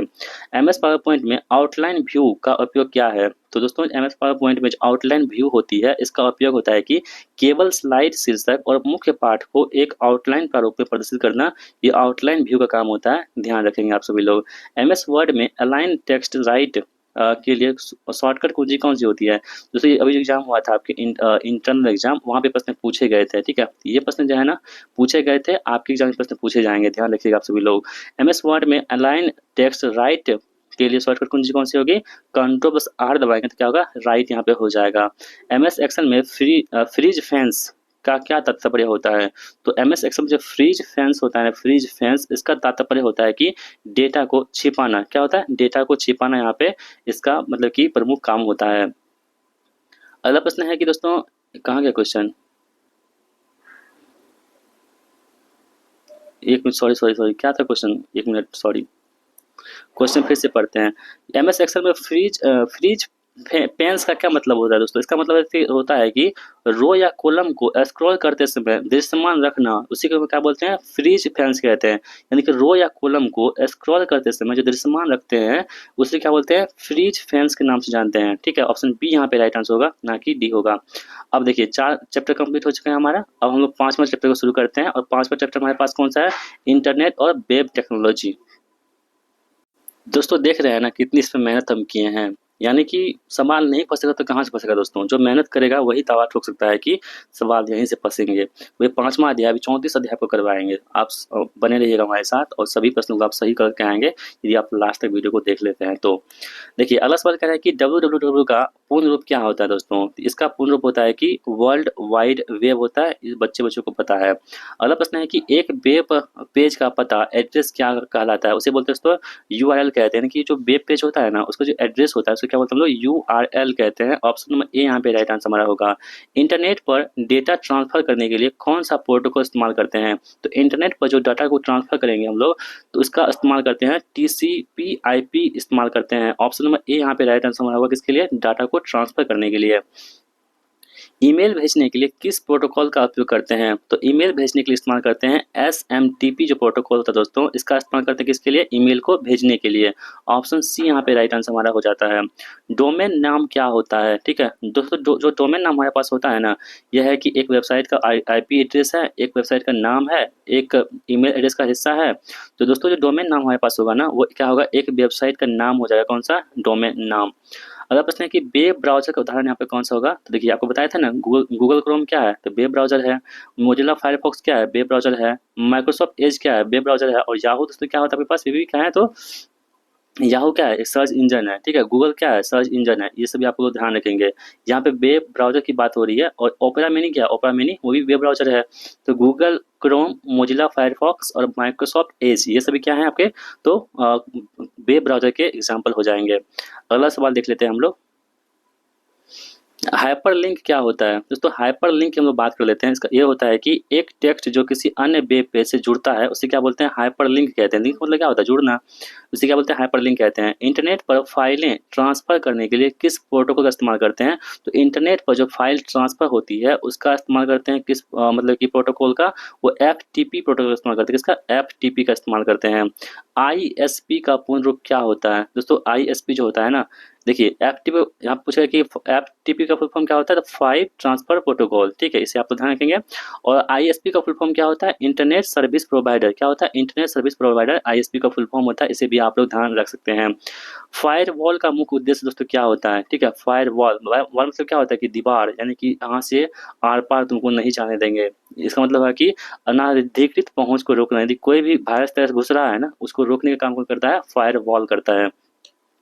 चलिए HTTP का पूर्ण रूप दोस्तों क्या होता है यहाँ पे, तो HTTP का फुल फॉर्म होता है हाइपर टेक्स्ट ट्रांसफर प्रोटोकॉल। ध्यान रखेंगे, इंपॉर्टेंट आप सभी के लिए हो सकता है। जो HTTP है ना इसका फुल फॉर्म क्या होता है, हाइपर टेक्स्ट ट्रांसफर प्रोटोकॉल यहाँ पे हो जाएगा। अगला प्रश्न है कि क्लाउडिंग कंप्यूटिंग का क्या अर्थ होता है? दोस्तों जो क्लाउडिंग कंप्यूटिंग होता है ना, क्लाउड कंप्यूटिंग, इसका अर्थ होता है कि इंटरनेट पर सेवाओं और डेटा को वितरित करना। ये क्या कहलाता है, तो क्लाउडिंग कंप्यूटिंग कहलाता है। एसईओ का पूर्ण रूप क्या होता है? दोस्तों ये होता है सर्च इंजन ऑप्टिमाइजेशन। जो यूट्यूब वीडियो से बनाते होंगे उसको पता होगा कि जो एसईओ होता है ना, जैसे कि सर्च इंजन ऑप्टिमाइजेशन करते हैं इसे। ऑप्शन नंबर ए यहाँ पे राइट आंसर हमारा होगा। कोई भी चीज़ सर्च में आती है ना, जैसे आप हमारी वीडियो को सर्च करते हैं तो हमको क्या करना पड़ता है, एसईओ करना पड़ता है हमारी वीडियो का। उसमें टैग टाइटल सब देना पड़ता है, तब जाके आप लोग इस वीडियो को सर्च करते हैं तो हमारा वीडियो आपको सामने में मिलता है। उसे क्या बोलते हैं, एसईओ बोलते हैं। अगला प्रश्न है कि ब्लॉग क्या है? दोस्तों ब्लॉग ब्लॉग ब्लॉग ब्लॉग वो ब्लॉग नहीं जो हम लोग बोलते हैं हेलो दोस्तों कैसे हैं आप सभी लोग, आज के दिन में हम लोग यहाँ जा रहे हैं वहाँ जा रहे हैं, वो ब्लॉग नहीं दोस्तों। ये होता है BLOG ब्लॉग। ठीक है, इसका मतलब दोस्तों होता है कि एक ऑनलाइन डायरी या जनरल। ठीक है, इसे बोलते हैं। ऑप्शन नंबर ए यहाँ पे राइट आंसर हमारा होगा। ई कॉमर्स का क्या अर्थ होता है दोस्तों? ई कॉमर्स मतलब, तो कॉमर्स मतलब क्या होता है कि मतलब कि बिजनेस करना। और ये मतलब क्या होता है, इलेक्ट्रॉनिक बिजनेस करना, यानी कि इलेक्ट्रॉनिक माध्यम से वस्तुओं और सेवाओं की खरीद या बिक्री को हम लोग क्या बोलते हैं, ई कॉमर्स कहते हैं। और आजकल दोस्तों हम लोग क्या करते हैं, ई कॉमर्स पर ज़्यादा ध्यान देते हैं। फ्लिपकार्ट, अमेजोन और स्नैपडील, बहुत सारी ऐसी चीज़ें हैं, मीशो, तो वहाँ से क्या करते हैं हम लोग कोई भी चीज़ को आसानी से मंगा लेते हैं, अपने घर बैठे मिल जाता है। उसे क्या बोलते हैं हम लोग ई-कॉमर्स कहते हैं। और इस प्रकार हमारा पहला दोस्तों जो हमारे पास है ये 100 क्वेश्चन का ये कंप्लीट हो चुका है और आगे हमारे पास 400 क्वेश्चन बचते हैं। और दोस्तों आपके जो पीडीएफ है उसका दूसरा पासवर्ड क्या है आपके पास, फिर से 9 है। कौन-सा? फिर से 9 है। आप लोग ध्यान रखेंगे, वीडियो को जो भी लास्ट तक देखेंगे उनको ये पासवर्ड मिलेगा, ठीक है? तो ये कितना है? 9 है, ठीक है? दोस्तों आप लोग क्या कीजिएगा ना, गलती से भी पासवर्ड जो है कमेंट बॉक्स में नहीं लिखिएगा। जैसे आप लिखेंगे वो डिलीट हो जाएगा। क्यों? क्योंकि हम पहले से उसको सेट किए हुए हैं, यदि आप लिखेंगे तो डिलीट हो जाएगा। तो ऐसा गलती आप नहीं कीजिएगा, ठीक है? जो मेहनत करेगा उसको ही ये हासिल होगा, ठीक है? तो मेहनत करने वाले लोग हमें बहुत पसंद होते हैं, जो मेहनत करेगा उसी को सफलता मिलेगी, बस इतना हम कहना चाहेंगे। तो ये यहाँ पे 9 दूसरा आपका पासवर्ड है, पहला कौन था आपको याद है। चलिए बढ़ते हैं अगले प्रश्न की ओर। अगला प्रश्न है कि सर्च इंजन का उदाहरण कौन सा यहाँ पर होगा? आपको बताया था ना, गूगल दोस्तों क्या आपके पास सर्च इंजन है, आपके पास याहू क्या है, सर्च इंजन है। इस बात को आप लोग ध्यान रख सकते हैं। HTML का पूर्ण रूप क्या होगा? Hyper text markup language. यहाँ पे HTML का फुल फॉर्म हो जाता है हमारा। अगला प्रश्न है कि इंटरनेट पर वेब सर्वर का क्या काम होता है? दोस्तों इंटरनेट पर जो वेब सर्वर होता है ना, इसका काम होता है कि वेब पेज और संबंधित सामग्री को स्टोर और वितरित करना वेब सर्वर का काम होता है। कुकीज़ क्या है? दोस्तों कुकीज़ इस बार पूछे गए हैं कहाँ पे? आपके इंटरनल एग्जाम प्रश्न पूछे गए हैं, ठीक है? देख रहे हैं ना? यहीं से सवाल आएँगे, यकीन मान के चलिए आप सभी लोग। कुकीज़ क्या होता है? कुकीज़ होता है कि छोटी टेक्स्ट फाइलें जो वेबसाइटों द्वारा उपयोगकर्ताओं के कंप्यूटर पर स्टोर की जाती है, उसे क्या बोलते हैं हम लोग? कुकीज़ कहते हैं। ऑप्शन बी यहाँ पे राइट आंसर हमारा होगा।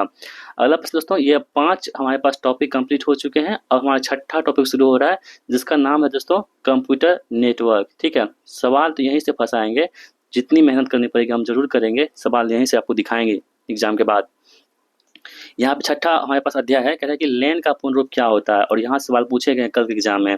लैन का फुल फॉर्म दोस्तों क्या होता है कि लोकल एरिया नेटवर्क, यहाँ पे लैन का फुल फॉर्म होगा। आप लोग सभी को रटते चलिए, ध्यान रखते चलिए। निम्नलिखित में से कौन एक नेटवर्क टोपोलॉजी नहीं है? देखिए बस टोपोलॉजी होता है, स्टार टोपोलॉजी होता है, ट्री टोपोलॉजी होता है, जबकि सेल दोस्तों किसी प्रकार की टोपोलॉजी के अंतर्गत नहीं आता है, ध्यान रखेंगे।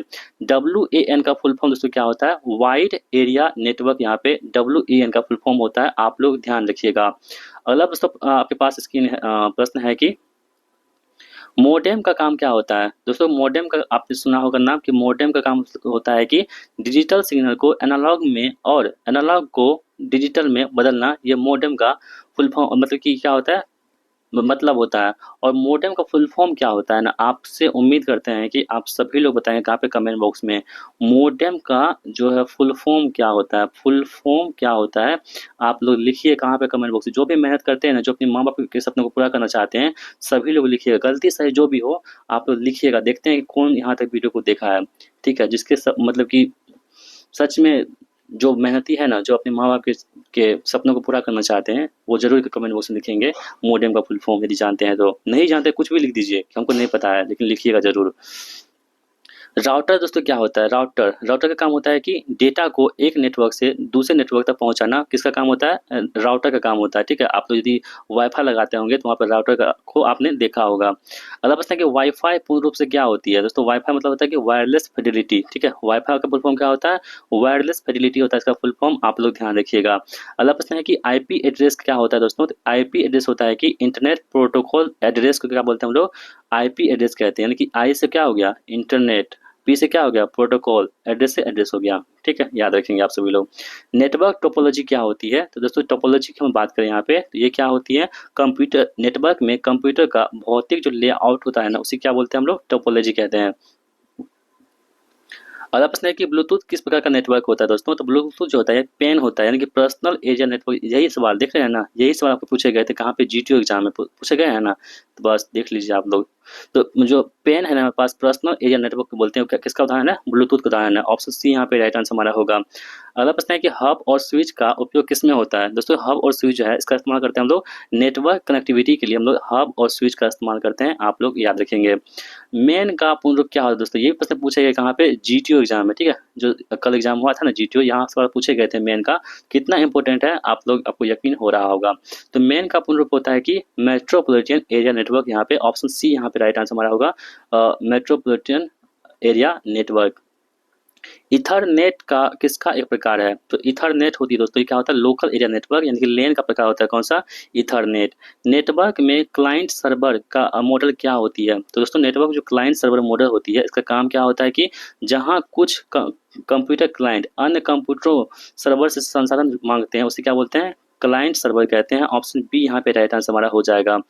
अगला प्रश्न है कि रिपीटर क्या क्या कार्य होता है? दोस्तों जो रिपीटर हमारे पास होता है ना, इसका काम होता है कि सिग्नल को बढ़ाना और नेटवर्क रेंज का विस्तार करना। ये किसका काम होता है? रिपीटर का काम होता है, ध्यान रखेंगे आप सभी लोग। अगला प्रश्न है कि VPN ये क्या होता है? तो आप लोग बहुत यूज करते होंगे, जो गेम सब खेलते हैं पबजी उबजी, तो वो क्या करते हैं, क्योंकि पबजी बैन है तो साइड से उसको जो है बाईपास करने के लिए VPN का इस्तेमाल करते हैं। इसका फुल फॉर्म क्या होता है? वर्चुअल प्राइवेट नेटवर्क होता है। आप लोग ध्यान रखेंगे, इंपॉर्टेंट आप सभी के लिए होगा वर्चुअल प्राइवेट नेटवर्क। दोस्तों ये क्या होती है? एक सार्वजनिक नेटवर्क पर एक सुरक्षित और इनक्रिप्टेड कनेक्शन पैदा करना। यहाँ पे क्या होगा? VPN का आंसर मतलब कि काम होगा। अब देखिए 6 चैप्टर कंप्लीट हो चुके हैं। अब 7वां चैप्टर हमारे पास कौन सा है? डेटाबेस प्रबंधन प्रणाली, यानी कि DBMS। ठीक है, डेटाबेस प्रबंधन प्रणाली DBMS से प्रश्न पूछे जा सकते हैं, तो आप लोग ध्यान रखेंगे। सभी टॉपिक को हम कवर करेंगे, एक भी नहीं छोड़ेंगे, क्योंकि सवाल हमको फंसाना है यहाँ से। DBMS का पूर्ण रूप होता है दोस्तों, यहाँ पे ध्यान रखेंगे आप लोग, डेटाबेस मैनेजमेंट सिस्टम। यहाँ पे DBMS का फुल फॉर्म हो जाएगा। डेटाबेस में रो को क्या कहते हैं? दोस्तों डेटाबेस में जो रो होता है उसे क्या बोलते हैं? रिकॉर्ड कहते हैं। क्या बोलते हैं? रिकॉर्ड कहते हैं। डेटाबेस में कॉलम को क्या कहते हैं? तो फील्ड कहते हैं। जो डेटाबेस हमारे पास होगा ना, उसके जो कॉलम होंगे उसको क्या बोलते हैं? हम लोग बोलते हैं फील्ड के नाम से जानते हैं। SQL का पूर्ण रूप क्या होता है? बहुत इंपॉर्टेंट है, बहुत लोग यहाँ पे SQL पर काम भी करते हैं।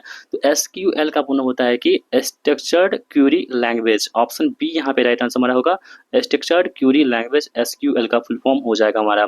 प्राइमरी की का उपयोग क्यों किया जाता है? दोस्तों प्राइमरी कुंजी जो होती है ना, की, इसका इस्तेमाल करते हैं हम लोग प्रत्येक रिकॉर्ड को विशिष्ट रूप से पहचानने के लिए। हम लोग प्राइमरी की का इस्तेमाल करते हैं। चलिए अगला प्रश्न देख लेते हैं हम लोग। कह रहा है कि यहाँ पे रिलेशन डेटाबेस में डेटा को किस रूप में व्यवस्थित किया जाता है? तो रिलेशन डेटाबेस में हम लोग करते हैं टेबल के रूप में। किसके रूप में? रिलेशन डेटाबेस में टेबल के रूप में यहाँ पे मतलब व्यवस्थित करते हैं। डेटा रिडेंडेंसी का अर्थ क्या होता है? ये होता है डेटा का दोहराव करने, रिपीट करना।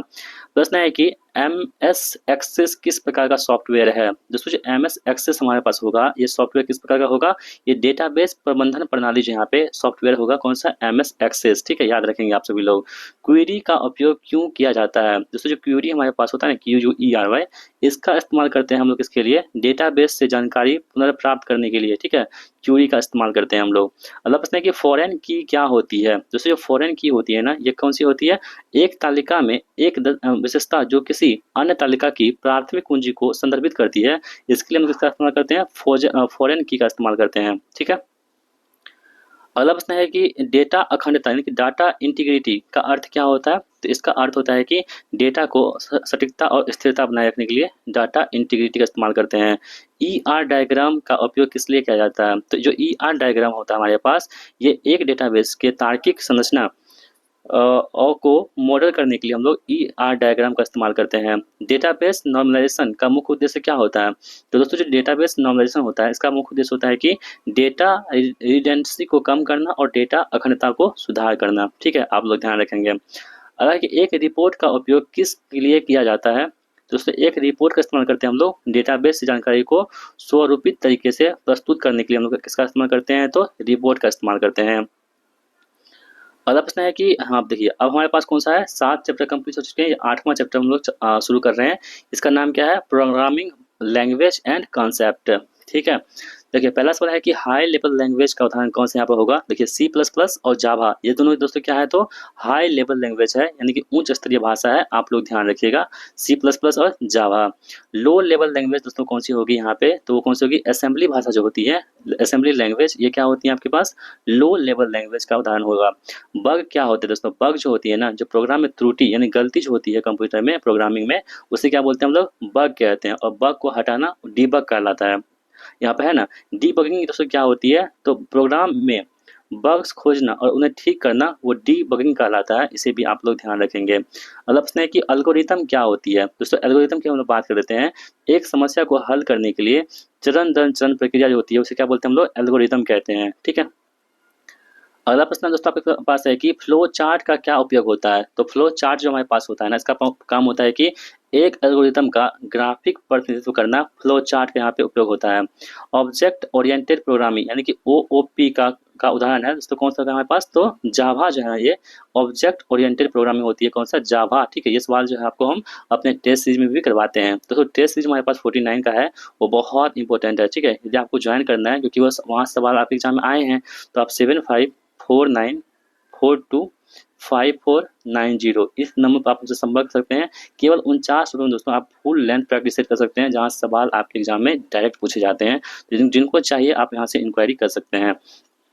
आगे बढ़ते हैं कि वेबसाइट डेवलपमेंट के लिए आमतौर पर किस भाषा का इस्तेमाल करते हैं। तो वेबसाइट डेवलपमेंट के लिए हम लोग HTML भाषा का इस्तेमाल करते हैं। ठीक है, याद रखेंगे आप सभी लोग। पाइथन किस प्रकार की प्रोग्रामिंग भाषा है। तो दोस्तों पाइथन जो होती है, पाइथन ये आपके पास हाई लेवल लैंग्वेज होती है। कौन सी, पाइथन। चलिए, सोर्स कोड क्या होती है। तो सोर्स कोड की हम लोग बात करें अगर, तो ये होती है आपके पास मानव पठनीय प्रोग्रामिंग भाषा में लिखा गया कोड जो होती है वो सोर्स कोड कहलाती है। ठीक है, मशीनी भाषा किस रूप में लिखी जाती है। तो मशीनी भाषा जो होती है वो बाइनरी कोड में यानी कि 0 और 1 के फॉर्म में लिखी जाती है। तो बाइनरी में कितने अंक होते हैं, 2, 0 और 1, याद रखेंगे आप सभी लोग। अगला प्रश्न है कि इंटरप्रेटर का काम क्या होता है। दोस्तों इंटरप्रेटर की हम लोग बात कर रहे हैं, इसका काम होता है कि प्रोग्राम की प्रत्येक लाइन को एक एक करके मशीनी कोड में बदलना और उसे निष्पादित करना, यहाँ पे इंटरप्रेटर का काम हो जाएगा।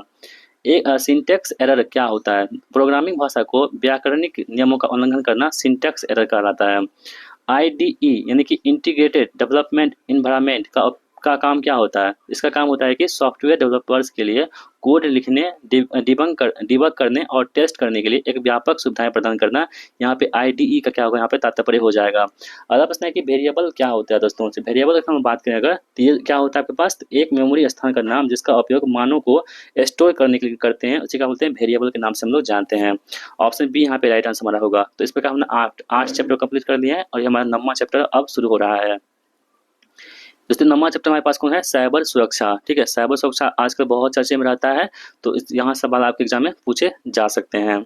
देखिए पहला सवाल कह रहा है यहाँ पे कि वायरस क्या होता है। तो आप लोग ध्यान रखेंगे, एक दुर्भाग्यपूर्ण सॉफ्टवेयर जो कंप्यूटर को नुकसान पहुंचाता है उसे क्या बोलते हैं हम लोग, वायरस कहते हैं। जो कंप्यूटर को नुकसान पहुंचाता है ना, उसे क्या बोलते हैं हम लोग, वायरस कहते हैं।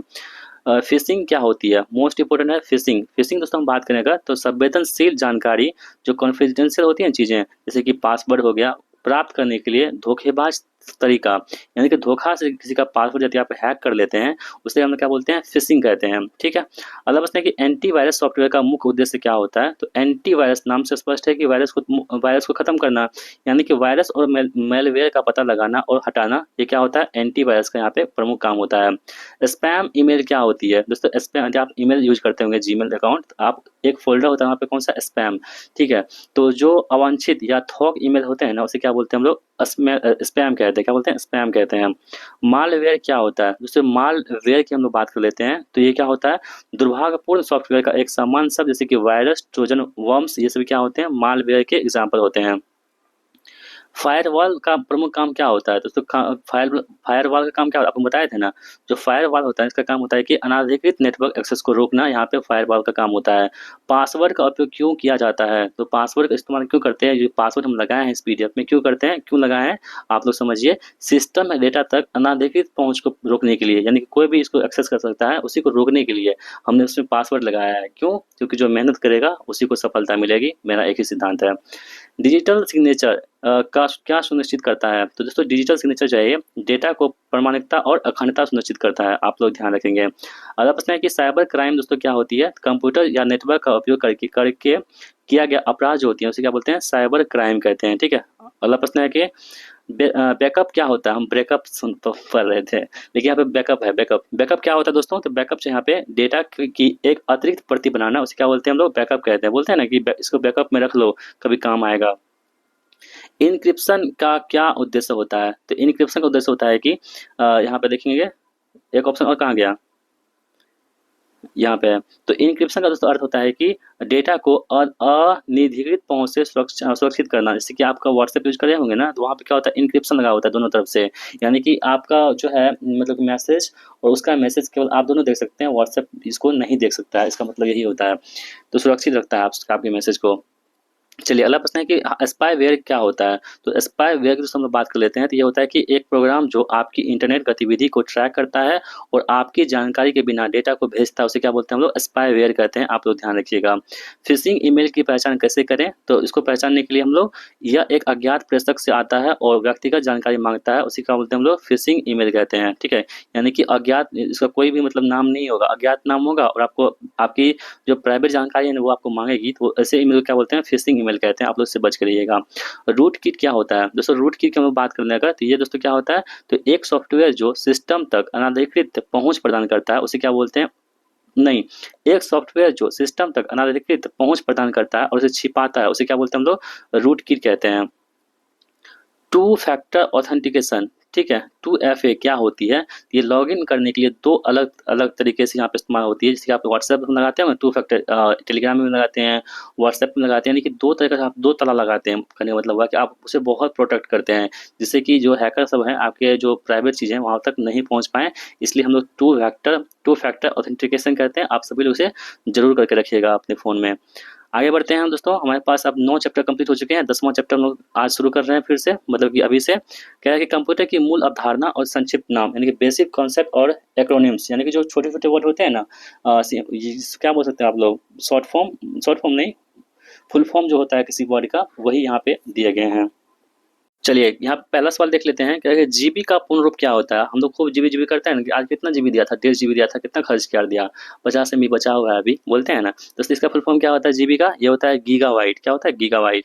बीट क्या होता है, बीट। दोस्तों बीट की हम लोग बात करें अगर, तो ये होता है डेटा की सबसे छोटी इकाई, क्या बोलते हैं हम लोग, बीट की कहते हैं। ठीक है, एक बाइट में कितने बीट्स होते हैं, तो एक बाइट में जो बीट्स होते हैं दोस्तों वो कितने, 8 बीट्स होते हैं। कितने, 8 बीट्स होते हैं एक बाइट में।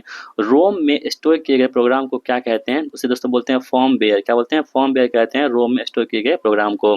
सीडी रोम दोस्तों क्या होती है, तो सीडी रोम होता है आपके पास एक ऑप्टिकल स्टोरेज डिवाइस को क्या बोलते हैं हम लोग, सीडी रोम कहते हैं। ठीक है, प्रश्न है कि एएलयू का कार्य क्या होता है दोस्तों। यहाँ पे एएलयू का यहाँ पे हम बात करें तो अंकगणितीय और तार्किक संचालन करना, यहाँ पे एएलयू का फुल फॉर्म मतलब काम होता है यहाँ पे। ठीक है, चलिए अगला प्रश्न है कि प्रिंटर की आउटपुट गुणवत्ता किसमें मापी जाती है। तो दोस्तों जो प्रिंटर होती है ना, इसकी जो आउटपुट गुणवत्ता होती है, कितना अच्छा प्रिंटर काम कर रहा है या नहीं कर रहा है, कितना अच्छा प्रिंट कर रहा है, इसकी जो गुणवत्ता हम लोग मापते हैं वो मापते हैं डीपीआई में। और डीपीआई का फुल फॉर्म क्या होता है, डॉट पर इंच होता है, आप लोग ध्यान रखेंगे।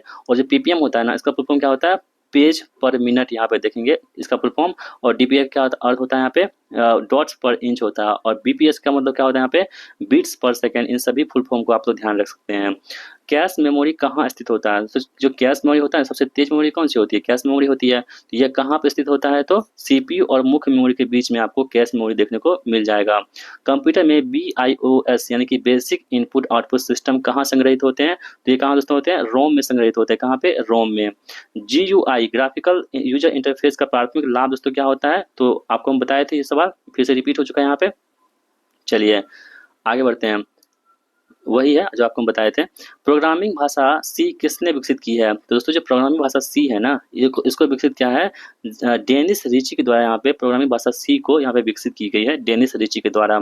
ऑपरेटिंग सिस्टम का मुख्य कार्य दोस्तों क्या होगा यहाँ पे, तो हार्डवेयर और सॉफ्टवेयर संसाधनों का प्रबंधन करना, ये ऑपरेटिंग सिस्टम का यहाँ पे मुख्य काम हो जाएगा। इंटरप्रेटर क्या करता है, तो इंटरप्रेटर दोस्तों होता है कि प्रोग्राम के प्रत्येक लाइन को एक एक करके मशीन कोड में बदलता है और इसे निष्पादित करता है, वो इंटरप्रेटर का यहाँ पे काम हो जाएगा। एक स्लाइड को प्रेजेंटेशन में शामिल करने के लिए MS पावर पॉइंट में किस कमांड का इस्तेमाल करते हैं, तो दोस्तों यहाँ आप देखेंगे तो न्यू स्लाइड का यहाँ पे इस्तेमाल करते हैं। आप लोग ध्यान रखेंगे।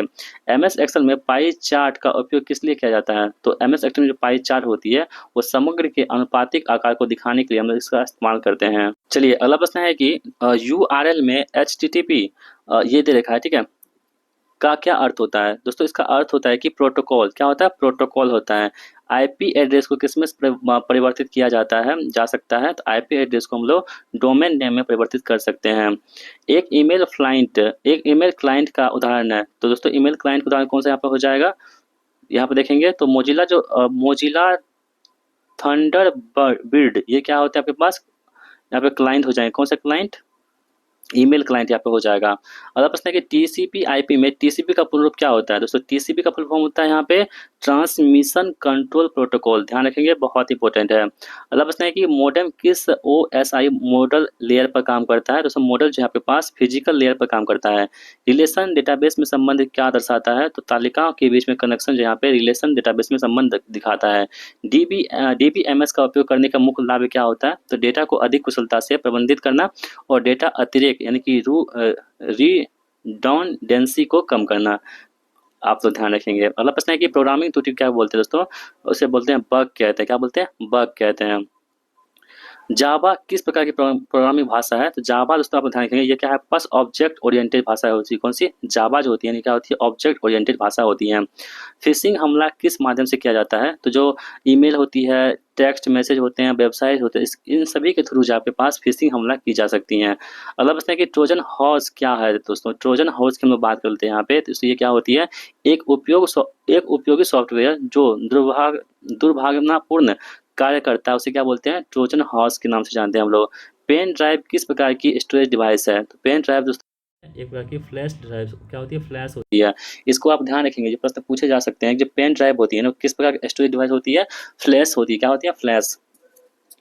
सॉफ्टवेयर को स्थापित करने के बाद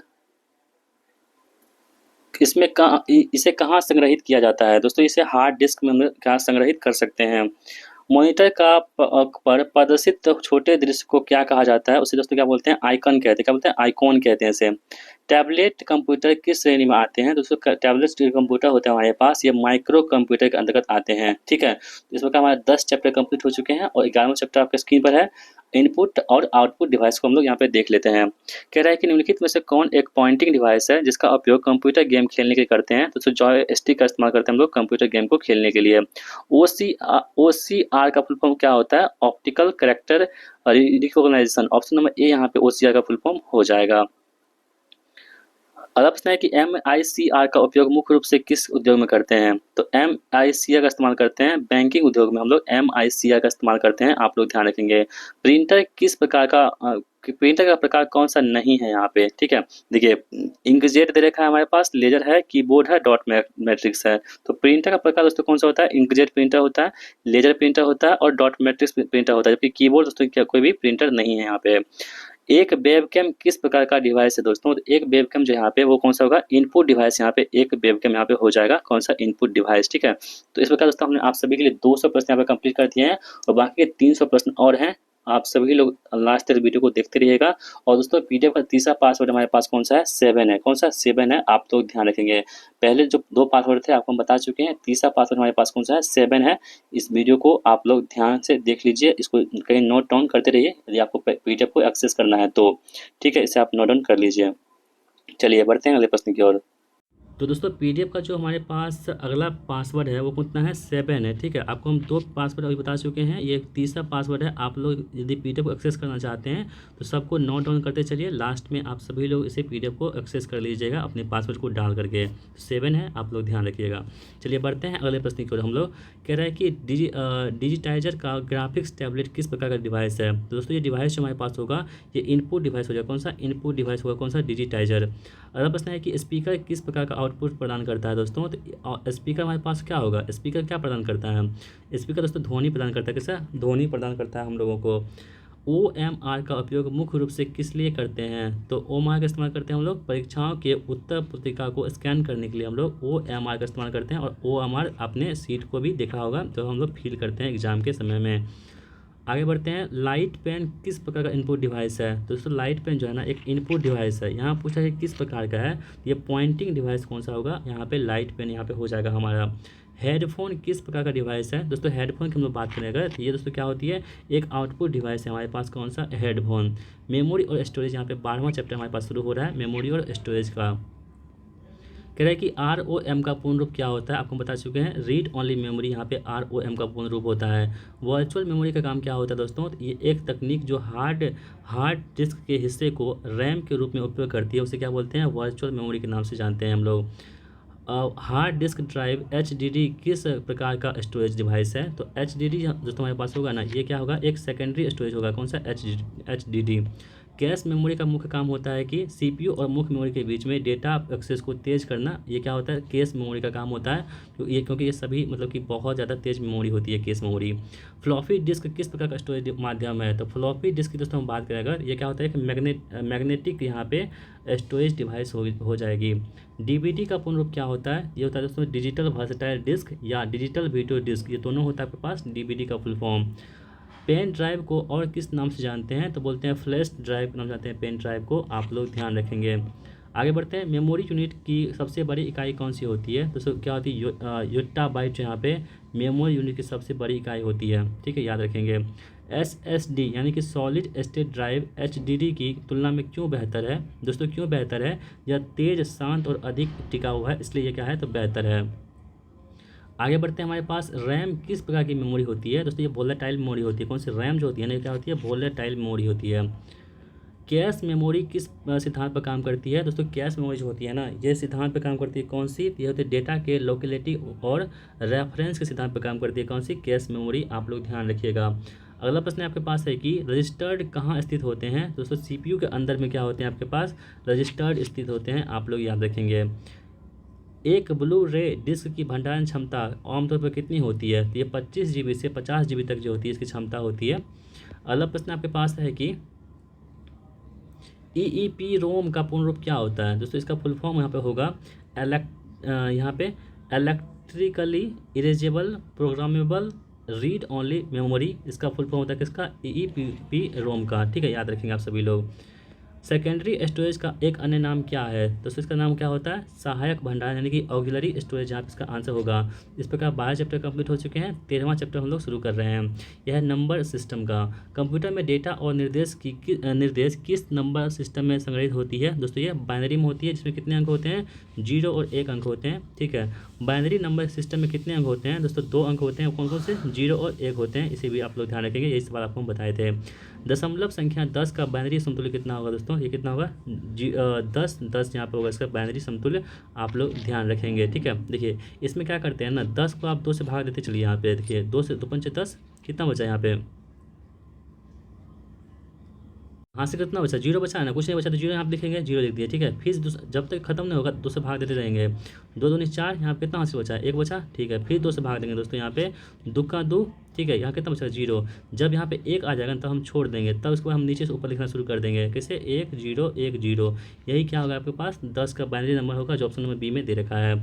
आगे बढ़ते हैं, यहाँ पे हम लोग कह रहे हैं कि हेक्साडेसिमल नंबर सिस्टम का आधार कौन सा होगा, तो हेक्साडेसिमल की हम बात करते थे, यहाँ पे 16 इसका आधार होता है, कितना, 16 होता है।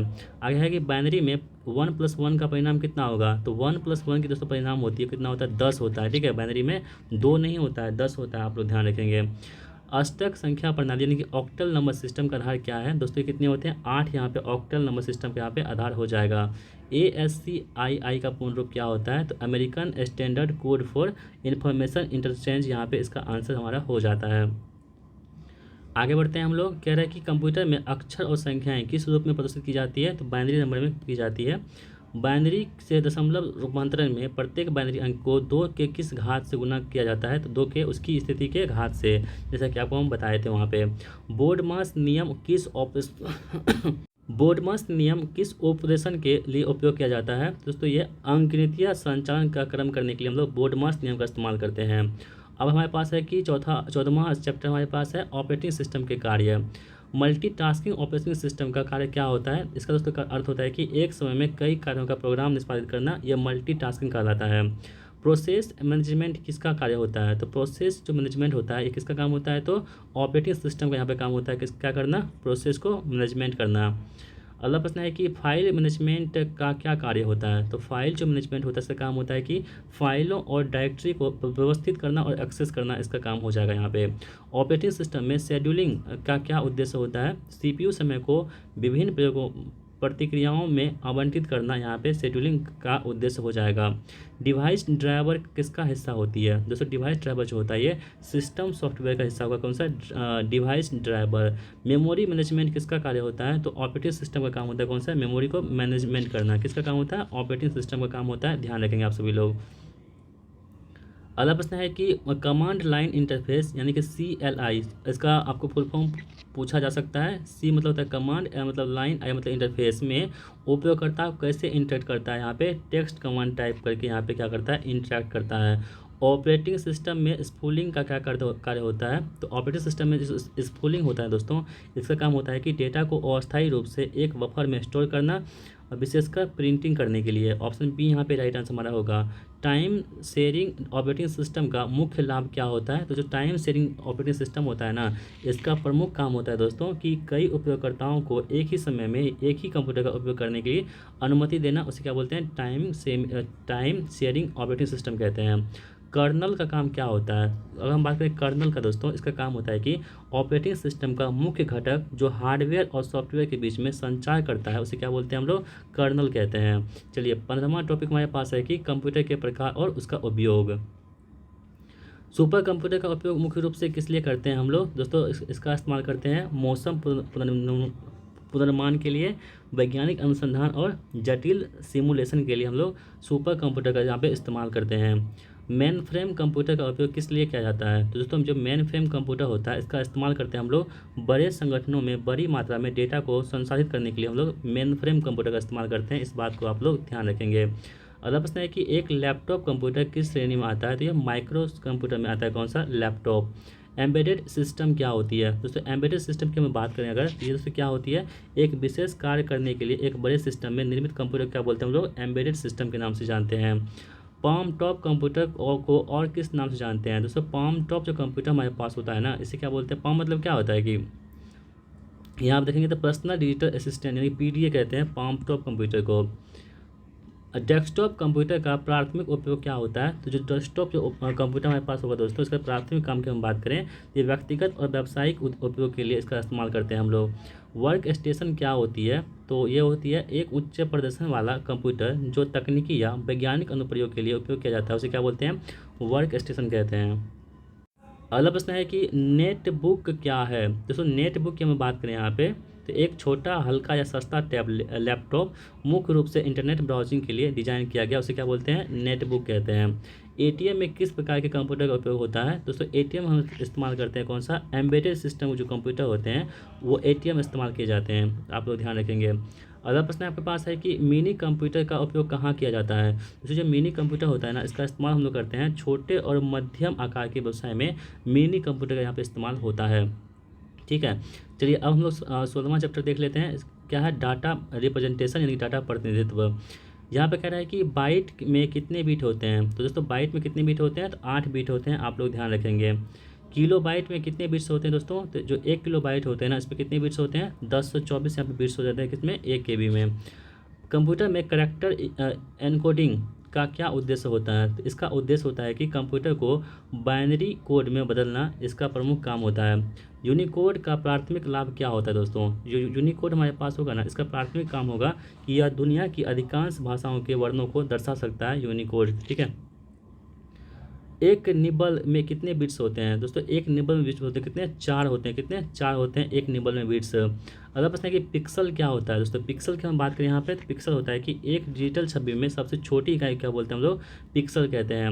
रिजोल्यूशन किससे संबंधित होती है। तो मॉनिटर या प्रिंटर पर छवियों की स्पष्टता के लिए या तीक्ष्णता के लिए उसे क्या बोलते हैं, रिजोल्यूशन कहते हैं। ठीक है, ऑप्शन बी यहाँ पे राइट आंसर हमारा होगा। बिट मैप इमेज क्या होता है। तो दोस्तों बिट मैप इमेज होता है, ये पिक्सल के ग्रिड को की बनी छवि को क्या बोलते हैं हम लोग, बिट मैप इमेज कहते हैं। ध्वनि को कंप्यूटर में कैसे दर्शाया जाता है। तो दोस्तों डिजिटल सैंपल्स के रूप में ध्वनि को कंप्यूटर में दर्शाया जाता है। डेटा संपीड़न, डेटा कंप्रेशन का क्या उद्देश्य होता है। तो डेटा कंप्रेशन होता है कि फाइल का आकार को कम करना, यहाँ पे इसका उद्देश्य होता है। अब हम लोग देख लेते हैं कौन सा, 17वां चैप्टर कंप्यूटर की पीढ़ियाँ को हम लोग देख लेते हैं फटाक से। कंप्यूटर की पहली पीढ़ी में मुख्य घटक क्या थे दोस्तों। वैक्यूम ट्यूब यहाँ पे कंप्यूटर की पहली पीढ़ी में यहाँ पे मुख्य घटक हो जाएंगे।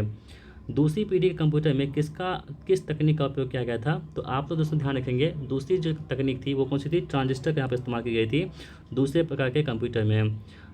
इंटीग्रेटेड सर्किट का उपयोग किस पीढ़ी में हुआ था दोस्तों। IC जो सर्किट हमारे पास होगा ये तीसरी पीढ़ी में इसका इस्तेमाल हुआ था, इसे भी आप लोग ध्यान रखेंगे। चौथी पीढ़ी के कंप्यूटर की मुख्य विशेषता क्या थी दोस्तों, ये माइक्रो प्रोसेसर का उपयोग यहाँ पे, यानी कि VLSI वाला, ये चौथी पीढ़ी के कंप्यूटर की मुख्य विशेषता थी। चलिए नेक्स्ट क्वेश्चन हमारे पास है कि देख लेते हैं यहाँ पे आर्टिफिशियल इंटेलिजेंस एआई और समानांतर प्रोसेसिंग यानी कि पैरेलल प्रोसेसिंग किस पीढ़ी से संबंधित है। दोस्तों एआई जो आपके पास 5वीं पीढ़ी से संबंधित है, आप लोग ध्यान रखेंगे। एआई कितने से पीढ़ी से? 5वीं पीढ़ी कंप्यूटर से संबंधित है। किस पीढ़ी कंप्यूटर से ने बैच प्रोसेसिंग और टाइम शेयरिंग ऑपरेटिंग सिस्टम का समर्थन किया था? ये 3री पीढ़ी में किया था, ठीक है, आप लोग ध्यान रखेंगे। एएलयू और सीयू कंप्यूटर की किस पीढ़ी से विकसित हुए हैं? तो एएलयू जो सीयू हमारे पास होगा कंप्यूटर के आपके पास सभी पीढ़ियों में, लेकिन पहली पीढ़ी से ही अस्तित्व में थे, यानी कि ऑप्शन डी यहाँ पे सही जवाब हमारा होगा। पर्सनल कंप्यूटर पीसी का विकास किस पीढ़ी में हुआ था? तो पीसी का विकास हुआ था आपके पास 4थी पीढ़ी में, आपके पास पर्सनल कंप्यूटर का विकास हुआ था, यानी कि पीसी का विकास हुआ था। अगला सवाल है कि किस पीढ़ी में प्रोग्रामिंग के लिए उच्च स्तरीय भाषाओं यानी कि हाई लेवल लैंग्वेज जैसे कोबोल और फोर्ट्रन का उपयोग किया गया था? दोस्तों यहाँ पर देखेंगे आप सभी लोग, तो आप लोग ध्यान रख सकते हैं कि ये 2री पीढ़ी में किया गया था। किसका? कोबोल और फोर्ट्रन का यहाँ पे उपयोग किया गया था 2री पीढ़ी में। नेटवर्क जैसे कि लैन का विकास किस पीढ़ी में हुआ था? तो नेटवर्क जो लैन है इसका विकास हुआ था 3री पीढ़ी में। किसमें? 3री पीढ़ी में। चलिए 18वां चैप्टर हम लोग देख लेते हैं, कंप्यूटर सुरक्षा और नैतिकता यानी कि कंप्यूटर सिक्योरिटी एंड एथिक्स को हम लोग यहाँ पे देख लेते हैं। फिशिंग का प्राथमिक लक्ष्य दोस्तों क्या होता है? इसका लक्ष्य होता है कि पासवर्ड, क्रेडिट कार्ड नंबर जैसे संवेदनशील जानकारी को चुराना, ये क्या होता है? वह फिशिंग कहलाता है, ठीक है। या फिशिंग मतलब मछली मारना नहीं है दोस्तों, यहाँ पे फिशिंग मतलब होता है कि पासवर्ड, क्रेडिट कार्ड नंबर जैसे कि संवेदनशील डाटा को, जानकारी को चुराना, ये फिशिंग कहलाता है। एक कंप्यूटर को वायरस से बचाने के लिए सबसे प्रभावी तरीका क्या है? तो एक अच्छा एंटीवायरस सॉफ्टवेयर इंस्टॉल करना और उसे अपडेट रखना, ये दोस्तों क्या है आपके पास? एक वायरस को आप बचा सकते हैं अपने कंप्यूटर को।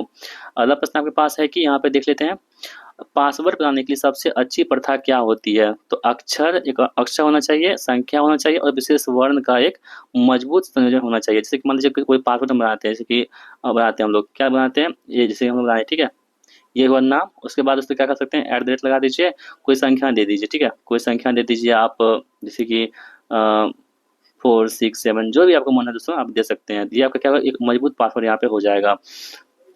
चलिए आगे बढ़ते हैं हम लोग। अगला प्रश्न क्या है कि साइबर बुलिंग क्या है? दोस्तों साइबर बुलिंग जो यहाँ पे होगा ना, साइबर बुलिंग क्या होता है दोस्तों? यहाँ पे आप लोग ध्यान रखेंगे, इलेक्ट्रॉनिक संचार का उपयोग करके किसी को धमकाना या परेशान करना, वो साइबर बुलिंग कहा जाता है, ठीक है, आप लोग ध्यान रख सकते हैं। कॉपीराइट उल्लंघन यानी कॉपीराइट का जो इन्फ्रिंगमेंट क्या है? तो दोस्तों किसी और के मूल काम का बिना अनुमति का उपयोग करना या पुनर्स्थापन करना, यहाँ इसे क्या बोलते हैं? कॉपीराइट का उल्लंघन करना बोलते हैं, ठीक है। जैसे कि मान लीजिए पीडीएफ हमारा है, हम इसे मेहनत करके बनाया है, कोई क्या करेगा? इस पीडीएफ को लेगा और जो है कहीं वीडियो बना देगा, तो उसे क्या बोलते हैं हम लोग? कॉपीराइट करना बोलते हैं, यानी कि उसका उल्लंघन करना बोलते हैं। ये मेरा बिना परमिशन के कोई चीज़ आप यूज करते हैं तो उसे क्या बोलते हैं हम लोग? तो कॉपीराइट कहते हैं। फायरवॉल का मुख्य उद्देश्य क्या होता है? दोस्तों इसका मुख्य उद्देश्य है कि नेटवर्क पर अनाधिकृत पहुंच को रोकना, फायरवॉल का यहाँ पे मुख्य उद्देश्य हो जाएगा। डेटा चोरी को रोकने के लिए क्या उपाय किए जा सकते हैं? तो दोस्तों डाटा चोरी को रोकने के लिए हम लोग डेटा को एनक्रिप्ट करना और मजबूत सुरक्षा प्रोटोकॉल का उपयोग करना, इसका उपाय हो सकता है। साइबर एथिक्स क्या है? दोस्तों साइबर एथिक्स की हम लोग बात करें तो इंटरनेट के उपयोग के लिए नैतिक सिद्धांत और नियम से क्या बोलते हैं? साइबर एथिक्स कहते हैं।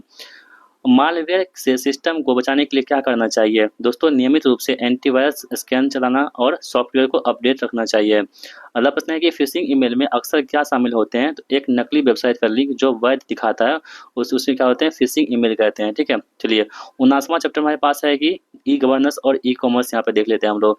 ई गवर्नेंस का क्या अर्थ होता है दोस्तों? यहाँ पे इसका अर्थ होता है कि हमारे पास सरकारी सेवाओं और सूचनाओं को इलेक्ट्रॉनिक माध्यम से नागरिकों तक पहुंचाना, ये ई जो है गवर्नेंस कहलाता है। ई कॉमर्स का सबसे आम उदाहरण क्या है? तो ऑनलाइन शॉपिंग जैसे कि अमेजॉन और फ्लिपकार्ट, ठीक है। अगला प्रश्न है कि B2C ई कॉमर्स मॉडल का पूर्ण रूप क्या होता है? तो B2C जो मतलब मॉडल होता है ना ई कॉमर्स का, इसे बोलते हैं बिजनेस टू कंज्यूमर। क्या बोलते हैं? Business to consumer. अगला प्रश्न है कि ई बैंकिंग का एक लाभ क्या है दोस्तों? तो ई बैंकिंग का लाभ क्या होता है? कहीं से भी 24/7 यानी कि 24 घंटा 7 दिन बैंकिंग सुविधाएं उपलब्ध करना, ये ई बैंकिंग कहलाता है। अगला प्रश्न है कि G2C ई गवर्नेंस मॉडल का क्या अर्थ होता है? इसका अर्थ होता है दोस्तों, आप ध्यान रखेंगे, गवर्नमेंट टू सिटीजन, G2C। चलिए अगला प्रश्न है आपके पास कि मोबाइल कॉमर्स एम कॉमर्स क्या होता है? तो मोबाइल उपकरणों का उपयोग करके वस्तुओं और सेवाओं की खरीद और बिक्री यहाँ पे एम कॉमर्स कहलाता है। ठीक है, चलिए अगला प्रश्न है कि डिजिटल भुगतान का उदाहरण क्या होगा? तो यूपीआई, डेबिट कार्ड और क्रेडिट कार्ड इसमें क्या होते हैं? डिजिटल भुगतान के अंतर्गत आते हैं, आप लोग ध्यान रखेंगे।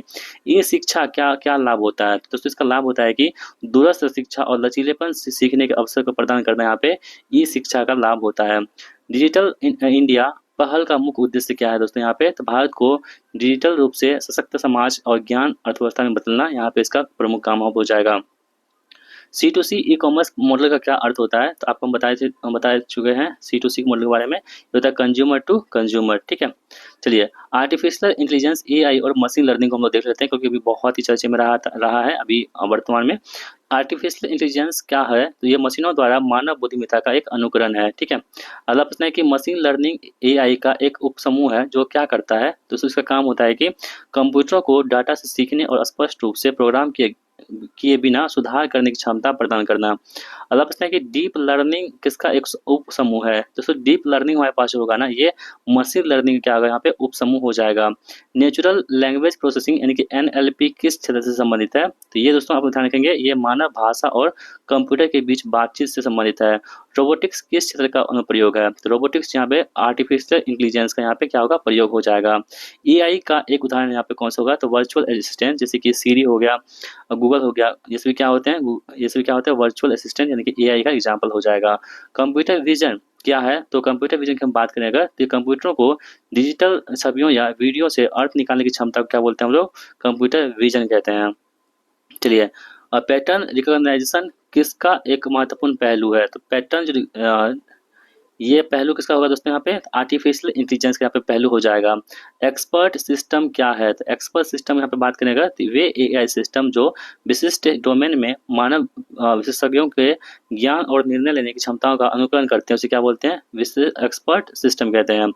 एल्गोरिथम AI में क्यों महत्वपूर्ण है? क्योंकि दोस्तों वे AI सिस्टम को सीखने, निर्णय लेने और समस्याओं को हल करने के लिए चरण दर चरण निर्देश प्रदान करते हैं, इसलिए ये इंपॉर्टेंट है।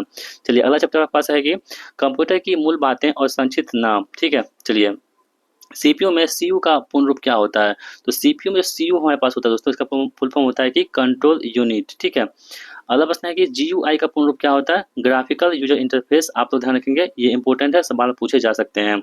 आगे बढ़ते हैं, कह रहे हैं कि URL का फुल फॉर्म क्या होता है? तो यूनिफॉर्म रिसर्च लोकेटर यहाँ पे इसका फुल फॉर्म होगा। ISP का पूर्ण रूप क्या होता है? इंटरनेट सर्विस प्रोवाइडर, यहाँ पे ISP का फुल फॉर्म होगा। HTTP का फुल फॉर्म क्या होगा? हाइपर टेक्स्ट ट्रांसफर प्रोटोकॉल, यहाँ पे HTTP का फुल फॉर्म होगा। FTP का फुल फॉर्म क्या होगा? फाइल ट्रांसफर प्रोटोकॉल, FTP का फुल फॉर्म होगा। SMTP का फुल फॉर्म क्या होगा? तो simple mail transfer protocol, SMTP का फुल फॉर्म होगा, ध्यान रखेंगे आप सभी लोग। POP3 का पूर्ण रूप दोस्तों क्या होता है यहाँ पे? तो POP3 का यहाँ पे पूर्ण रूप होगा पोस्ट ऑफिस प्रोटोकॉल 3। ठीक है, IP का पूर्ण रूप क्या होता है यहाँ पे? Internet protocol. TCP का फुल फॉर्म क्या होता है? Transmission control protocol. लेन का फुल फॉर्म क्या होता है? Local area network. वेन का फुल फॉर्म होता है कि वाइड एरिया नेटवर्क्स। ठीक है, मेन का फुल फॉर्म होता है, ये प्रश्न पूछे गए हैं, मेट्रोपॉलिटन एरिया नेटवर्क। ठीक है, मोडम का पूर्ण रूप क्या होता है यहाँ पे दोस्तों? यही सवाल पूछे थे आप सभी से। ये होता है कि मॉड्यूलेटर और डीमॉड्यूलेटर। ऑप्शन नंबर ए यहाँ पे सही जवाब होगा। वाईफाई का फुल फॉर्म क्या होता है? वाईफाई तो वायरलेस फिडिलिटी। ठीक है, अगला है कि रैम का फुल फॉर्म क्या होता है? Random access memory. रोम होता है रीड ओनली मेमोरी। सबको पढ़ते चलिए। BIOS का फुल फॉर्म क्या होता है? Basic input output system. USB का फुल फॉर्म क्या होता है? यूनिवर्सल सीरियल बस, यहाँ पे USB का फुल फॉर्म हो जाएगा। CD-ROM का पूर्ण रूप दोस्तों क्या होता है? यहाँ पे computer disc read only memory, sorry compact disc होगा ना। ऑप्शन नंबर ए यहाँ पे देखिए, हाँ compact disc read only memory हो जाएगा। ठीक है, अगला प्रश्न है कि DVD का पूर्ण रूप क्या होता है? DVD का तो डिजिटल वीडियो डेटा और डिजिटल वर्सटाइल डिस्क। नहीं, ये डिजिटल वर्सटाइल डिस्क और digital video disc. Option D यहाँ पे सही होगा। HDD का फुल रूप क्या होता है? यहाँ पे हार्ड डिस्क ड्राइव, यहाँ पे HDD का फुल फॉर्म हो जाएगा। SSD का फुल फॉर्म क्या होता है? तो सॉलिड स्टेट ड्राइव, यहाँ पे SSD का फुल फॉर्म हो जाएगा। SQL का फुल फॉर्म क्या होता है? स्ट्रक्चर्ड क्यूरी लैंग्वेज, यहाँ पे SQL का फुल फॉर्म हो जाता है हमारा। DBMS का फुल फॉर्म क्या होगा? डेटाबेस मैनेजमेंट सिस्टम, यहाँ पे DBMS का फुल फॉर्म हो जाएगा। HTML का फुल फॉर्म क्या होता है? हाइपर टेक्स्ट मार्कअप लैंग्वेज, यहाँ पे इसका फुल फॉर्म हो जाएगा। आगे बढ़ते हैं। XML का फुल फॉर्म दोस्तों क्या होता है? XML का तो ये होगा एक्सटेंजिबल मार्कअप लैंग्वेज, XML का फुल फॉर्म होगा, इसका भी ध्यान रखेंगे। CSS का फुल फॉर्म क्या होता है? तो कैस्केडिंग स्टाइल शीट, यहाँ पे CSS का फुल फॉर्म होगा, ठीक है। अब आप हैं कि FTP का उपयोग मुख्य रूप से किस लिए करते हैं? तो यह है इंटरनेट पर फाइल अपलोड और डाउनलोड करने के लिए FTP का इस्तेमाल करते हैं। ISP का क्या प्रदान करता है दोस्तों? ISP जो है यहाँ पे इंटरनेट तक पहुंच हमें प्रदान करता है। ASCII का पूर्ण रूप क्या होता है? यहाँ पे American standard code for information interchange, यहाँ पे इसका आंसर होगा। अगला प्रश्न आपके पास है कि MICR का फुल फॉर्म क्या होता है दोस्तों? MICR का ये होता है magnetic ink character recognization. OMR का फुल फॉर्म क्या होता है? तो ऑप्टिकल मार्क रिकॉग्नाइजेशन। OCR का फुल फॉर्म होता है यहाँ पे ऑप्टिकल करेक्टर रिकॉग्नाइजेशन, ठीक है। UPS का फुल फॉर्म होता है अनट्रैप्टेबल पावर सप्लाई, यहाँ पे UPS का फुल फॉर्म यहाँ पे हो जाएगा। अगला प्रश्न है कि SMPS का फुल फॉर्म क्या होगा? SMPS का दोस्तों तो यहाँ पे स्विच्ड मोड पावर सप्लाई, यहाँ पे SMPS का फुल फॉर्म हो जाएगा। VGA का फुल फॉर्म दोस्तों यहाँ पे क्या होगा? VGA का तो यहाँ देखेंगे वीडियो ग्राफिक्स एरे, यहाँ पे VGA का फुल फॉर्म होगा। HDMI का फुल फॉर्म क्या होगा? यहाँ पे high definition multimedia interface, HDMI का फुल फॉर्म हो जाता है हमारा। PDF का फुल फॉर्म क्या होता है? तो पोर्टेबल डॉक्यूमेंट फॉर्मेट, यहाँ पे PDF का फुल फॉर्म हो जाएगा। JPEG का फुल फॉर्म होगा ज्वाइंट फोटोग्राफिक एक्सपर्ट ग्रुप, यहाँ पे JPEG का फुल फॉर्म होगा। PNG का फुल फॉर्म क्या होता है दोस्तों? यहाँ पे पोर्टेबल नेटवर्क ग्राफिक्स, PNG का यहाँ पे फुल फॉर्म हो जाता है, आप सभी लोग ध्यान रखेंगे। GIF का फुल फॉर्म क्या होता है? GIF का ग्राफिक्स इंटरचेंज फॉर्मेट, यहाँ पे GIF का फुल फॉर्म होगा हमारा, ठीक है। अगला प्रश्न आपके पास है कि WWW का आविष्कार किसने किया था? तो टिम बर्नर्स-ली ने यहाँ पे WWW का आविष्कार किया था, ठीक है। अगला प्रश्न है कि आईसी सर्किट का आविष्कार किसने किया था? दोस्तों जैक किलविक द्वारा आईसी सर्किट का इस्तेमाल यहाँ पे किया गया था, आप सभी लोग ध्यान रखेंगे। माउस का आविष्कार किसने किया था? तो माउस का आविष्कार किया था डगलस एंडलबर्ग द्वारा, माउस का आविष्कार किया गया था। पहला वेब ब्राउजर कौन सा था? तो जो यहाँ पे है वर्ल्ड वाइड वेब, बाद में नेक्सस। पहला कौन था? वर्ल्ड वाइड वेब, बाद में कौन सा था? नेक्सस था। ईमेल का आविष्कार किसने किया था? तो रे टॉमलिंसन ने यहाँ पे ईमेल का आविष्कार किया था, आप लोग ध्यान रखेंगे। पहला कंप्यूटर वायरस दोस्तों कौन सा था? यहाँ पे क्रीपर, ठीक है। क्रीपर जो यहाँ पे पहला कंप्यूटर वायरस था, यहाँ पे क्रीपर, ठीक है, याद रखेंगे आप सभी लोग। अगला प्रश्न है कि ब्लूटूथ का आविष्कार किसने किया था? ठीक है, तो ब्लूटूथ का दोस्तों यहाँ पे आविष्कार किया था वो जाप हार्टसंग द्वारा, यहाँ पे ब्लूटूथ का आविष्कार किया गया था जाप हार्टसंग द्वारा। अगला प्रश्न है कि HTML किसने विकसित किया था? तो HTML जो है ये विकसित किया था टिम बर्नर्स-ली ने HTML को विकसित किया था, आप सभी लोग ध्यान रखेंगे। तो दोस्तों ये हमारा 21 चैप्टर कंप्लीट हो चुके हैं और हम लोग देखते हैं 22वां चैप्टर को। माइक्रोसॉफ्ट एक्सेस यहाँ पे देख लेते हैं। MS एक्सेस में टेबल क्या होती है? तो पंक्तियों और स्तंभों में व्यवस्थित डाटा का एक संग्रह जो होती है उसे क्या बोलते हैं? टेबल कहते हैं। आगे बढ़ते हैं। MS एक्सेस में क्वेरी का क्या उद्देश्य होता है? तो डेटाबेस से विशिष्ट जानकारी निकालना, ये क्वेरी का अर्थ होता है। MS एक्सेस में फॉर्म का उपयोग किस लिए किया जाता है? तो डेटाबेस में डेटा दर्ज करने या देखने के लिए एक उपयोगकर्ता अनुकूल इंटरफेस प्रदान करने के लिए हम लोग फॉर्म का इस्तेमाल करते हैं, ठीक है। चलिए, MS एक्सेस में रिपोर्ट का क्या उद्देश्य होता है, क्या उपयोग होता है दोस्तों? तो MS एक्सेस में रिपोर्ट का उद्देश्य होता है कि मुद्रण या दृश्य के लिए स्वरूपित तरीके से डेटा प्रस्तुत करना। MS एक्सेस में एक फील्ड क्या होता है? तो एक तालिका में एक स्तंभ जो एक विशिष्ट प्रकार की जानकारी रखता है उसे क्या बोलते हैं? फील्ड कहते हैं।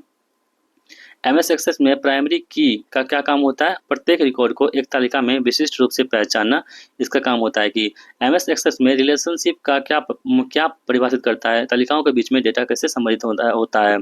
MS एक्सेस में मैक्रो क्या है दोस्तों? तो एक स्वचालित कार्य जो MS एक्सेस में दोहराए जाने वाले कार्य को करता है।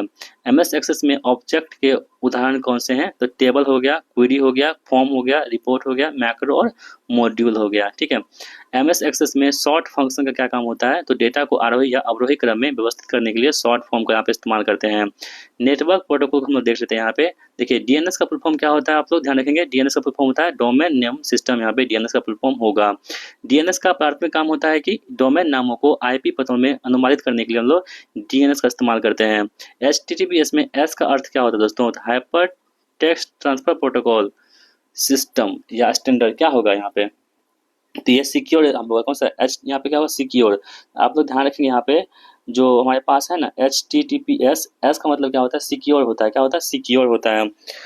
DHCP का फुल फॉर्म क्या होता है, तो DHCP हमारे पास होगा, इसका फुल फॉर्म होता है कि डायनेमिक होस्ट कॉन्फ़िगरेशन प्रोटोकॉल। ठीक है, अगला प्रश्न आपके पास है कि DHCP का मुख्य काम क्या होता है, तो नेटवर्क डिवाइस को स्वचालित रूप से IP पते में आवंटित करना। POP3 का उपयोग मुख्य रूप से किस लिए करते हैं, तो ईमेल सर्वर से ईमेल प्राप्त करने के लिए हम लोग POP3 का इस्तेमाल करते हैं। IMAP यानी कि इंटरनेट मैसेज एक्सेस प्रोटोकॉल का क्या लाभ होता है, दोस्तों इसका लाभ होता है कि यह उपयोगकर्ताओं को सर्वर पर ईमेल को प्रतिबंधित और एक्सेस करने के लिए अनुमति देता है। कौन सा, IMAP। ठीक है, VoIP का पूर्ण रूप क्या होता है, VoIP का यहाँ पे पूर्ण रूप की बात करें हम लोग, तो ये होता है voice over internet protocol, VoIP का फुल फॉर्म होता है। VoIP का उपयोग किस लिए करते हैं हम लोग, इंटरनेट पर वॉइस कॉल करने के लिए हम लोग इसका इस्तेमाल करते हैं, VoIP का इस्तेमाल करते हैं इंटरनेट पर वॉइस कॉल को करने के लिए। OSI मॉडल यानी कि ओपन सिस्टम इंटरकनेक्शन मॉडल में कितने परतें लेयर होती हैं, 7 लेयर होती है, कितने, 7। चलिए 24वां चैप्टर देख लेते हैं हम लोग, कंप्यूटर के अनुप्रयोग यानी कि एप्लीकेशन ऑफ कंप्यूटर। प्रश्न कह रहा है कि CAD कंप्यूटर एडेड डिजाइन, इसका फुल फॉर्म होता है, का उपयोग मुख्य रूप से किस उद्योग में करते हैं हम लोग, तो दोस्तों ये हम लोग इस्तेमाल करते हैं यहाँ पे इंजीनियरिंग और विनिर्माण उद्योग में। ठीक है, तो दोस्तों अभी तक हमने आप सभी के लिए पासवर्ड के 3 अंक आपको बता दिए हैं, और चौथा अंक आप लोग ध्यान रखेंगे। चौथा अंक आपके पास है कौन सा, 5, कौन सा है, 5 आपके पास चौथा अंक यहाँ पे हो जाएगा। और 3 अंक जो है आपको हमने बताया था, आपने उसे लिख लिया होगा, और चौथा अंक कितना है, 5 है, इसे भी आप लोग लिख लीजिए कहीं पर। चलिए बढ़ते हैं अगले प्रश्न की ओर हम लोग। CAM यानी कि कंप्यूटर एडेड मैन्युफैक्चरिंग, CAM का फुल फॉर्म होता है, का काम क्या होता है दोस्तों, कंप्यूटर का उपयोग करके विनिर्माण प्रक्रियाओं को नियंत्रित करना, यहाँ पे CAM का फुल फॉर्म यहाँ पे हो जाएगा। अगला प्रश्न आपके पास है कि रोबोटिक्स का एक अनुप्रयोग क्षेत्र कौन सा होगा, तो विनिर्माण यानी कि मैन्युफैक्चरिंग करना। टेलीमेडिसिन क्या होता है, तो टेलीमेडिसिन होता है आपके पास दूरसंचार प्रौद्योगिकी का उपयोग करके चिकित्सा सेवाओं को प्रदान करना, टेलीमेडिसिन कहलाता है। डेस्कटॉप पब्लिशिंग DTP का उपयोग मुख्य रूप से किस लिए करते हैं, तो पुस्तकें, पत्रिकाएं और ब्रोशर जैसी दस्तावेजों को डिजाइन और लेआउट करने के लिए इसका इस्तेमाल करते हैं। GIS यानी जोग्राफिक इंफॉर्मेशन सिस्टम, इसे बोलते हैं। इसका काम क्या होता है, तो भौगोलिक डेटा को कैप्चर करना और स्टोर करना, विश्लेषण करना और प्रतिबंधित करना। अगला प्रश्न है कि CAI कंप्यूटर असिस्टेड इंस्ट्रक्शन का क्या उद्देश्य होता है, दोस्तों इसका उद्देश्य होता है कि कंप्यूटर का उपयोग करके छात्रों को पढ़ाना और उसका मूल्यांकन करना। किसका अर्थ होता है, तो CAI यानी कंप्यूटर असिस्टेड इंस्ट्रक्शन का इस्तेमाल करते हैं हम लोग पढ़ाने के लिए। सिमुलेशन का उपयोग किस लिए करते हैं, तो सिमुलेशन का इस्तेमाल होता है दोस्तों, आप लोग ध्यान रखेंगे, वास्तविक दुनिया की घटनाओं को कृत्रिम रूप से बनाना और उसका परीक्षण करना सिमुलेशन कहलाता है। ऑनलाइन बैंकिंग का क्या लाभ होता है, तो घर बैठे वित्तीय लेन देन करना ऑनलाइन बैंकिंग का काम होता है। POS system, point of sale system का उपयोग कहाँ किया जाता है, तो खुदरा स्टोरों में लेन देन यानी बिक्री को संसाधित करने के लिए यहाँ पे इस्तेमाल करते हैं। चलिए 25वां अध्याय हमारे पास है कि ऑपरेटिंग सिस्टम के प्रकार, टाइप ऑफ ऑपरेटिंग सिस्टम को हम लोग देख लेते हैं। कह रहे हैं कि एक सिंगल यूजर ऑपरेटिंग सिस्टम का उदाहरण कौन सा होगा, तो MS-DOS यहाँ पे जो है एक सिंगल यूजर यहाँ पे ऑपरेटिंग सिस्टम हो जाएगा। अगला प्रश्न है कि मल्टी यूजर ऑपरेटिंग सिस्टम का क्या अर्थ होता है, इसका अर्थ होता है कि एक ही कंप्यूटर पर एक ही समय में कई उपयोगकर्ताओं को काम कर देते हैं, उसे क्या बोलते हैं, मल्टी कहते हैं, multi processing. Real time operating system यानी कि RTOS का फुल फॉर्म क्या होता है, रियल टाइम ऑपरेटिंग सिस्टम का उपयोग कहाँ होता है, तो औद्योगिक नियंत्रण प्रणाली, रोबोटिक्स और चिकित्सा उपकरण में लोग RTOS का इस्तेमाल करते हैं। डिस्ट्रीब्यूटेड ऑपरेटिंग सिस्टम यानी कि डिस्ट्रीब्यूटेड ऑपरेटिंग सिस्टम क्या है दोस्तों, इसका काम होता है कि एक ऑपरेटिंग सिस्टम जो कई अलग अलग कंप्यूटर पर चलता है लेकिन उपयोगकर्ताओं को एक एकल सिस्टम के रूप में दिखाई देता है, उसे क्या बोलते हैं, डिस्ट्रीब्यूटेड ऑपरेटिंग सिस्टम कहते हैं। चलिए अगला प्रश्न आपके पास है कि एम्बेडेड ऑपरेटिंग सिस्टम का उदाहरण क्या है, तो दोस्तों यहाँ पे देखेंगे तो ये आपके पास जो है फ्री RTOS, जो फ्री RTOS है ना, यही क्या आपके पास होगा, एम्बेडेड ऑपरेटिंग सिस्टम का यहाँ पे एग्जाम्पल हो जाएगा। अगला प्रश्न है कि नेटवर्क ऑपरेटिंग सिस्टम NOS का क्या काम होता है, दोस्तों इसका काम होता है आपके पास नेटवर्क संसाधनों को प्रतिबंधित करना और क्लाइंट कंप्यूटर को सेवाएं प्रदान करना, इसका काम होता है। लिनक्स किस प्रकार का ऑपरेटिंग सिस्टम है, दोस्तों मल्टी यूजर और मल्टीटास्किंग, यहाँ पे लिनक्स इसका यहाँ पे क्या होगा, तो ऑपरेटिंग सिस्टम हो जाएगा। मोबाइल ऑपरेटिंग सिस्टम का उदाहरण क्या है? तो एंड्रॉयड दोस्तों हम क्या करते हैं, मोबाइल में यूज करते हैं। ओपन सोर्स ऑपरेटिंग सिस्टम का क्या लाभ होता है? तो इसका लाभ होता है कि इसका स्रोत कोड सार्वजनिक रूप से उपलब्ध है और इसे संशोधित किया जा सकता है। ऑप्शन बी यहाँ पे सही जवाब होगा। अगला प्रश्न आपके पास है कि बैच प्रोसेसिंग ऑपरेटिंग सिस्टम यानी कि बैच प्रोसेसिंग ओएस का क्या अर्थ होता है? दोस्तों इसका अर्थ होता है कि जहां समान कार्यों को एक साथ समूहीकृत करके निष्पादित किया जाता है बिना मानवीय हस्तक्षेप के, उसे क्या बोलते हैं? बैच प्रोसेसिंग ऑपरेटिंग सिस्टम कहते हैं। अगला सवाल है कि इनपुट आउटपुट पोर्ट और कनेक्टर, यूएसबी पोर्ट का क्या उद्देश्य होता है दोस्तों? इसका यूएसबी जो पोर्ट होता है ना, इसका उद्देश्य होता है कि बाहरी उपकरण जैसे कि पेन ड्राइव हो गया, माउस हो गया, कीबोर्ड को क्या करना, कनेक्ट करना, किसका काम होता है? यूएसबी का होता है। एचडीएमआई पोर्ट का उपयोग मुख्य रूप से किसके लिए करते हैं? तो एचडीएमआई जो पोर्ट होता है दोस्तों, इसका इस्तेमाल करते हैं हम लोग उच्च परिभाषी ऑडियो और वीडियो को ट्रांसफर करने के लिए हम लोग एचडीएमआई जो है पोर्ट का इस्तेमाल करते हैं। VGA पोर्ट का उपयोग किस लिए करते हैं? तो VGA पोर्ट का इस्तेमाल करते हैं हम लोग कंप्यूटर को मॉनिटर से जोड़ने के लिए। यहाँ पे VGA पोर्ट का इस्तेमाल होती है कंप्यूटर को मॉनिटर से जोड़ने के लिए। ऑप्शन बी यहाँ पे सही जवाब होगा। अगला प्रश्न है कि इथरनेट पोर्ट का उपयोग किस लिए किया जाता है? तो इथरनेट जो पोर्ट हमारे पास होगा, इसका इस्तेमाल करते हैं हम लोग वायर्ड नेटवर्क कनेक्शन के लिए, लैन के लिए हम लोग इथरनेट पोर्ट का इस्तेमाल करते हैं। PS/2 पोर्ट का उपयोग किस लिए करते हैं? तो कीबोर्ड और माउस कनेक्ट करने के लिए हम लोग PS2 का यहाँ पे जो है उपयोग करते हैं।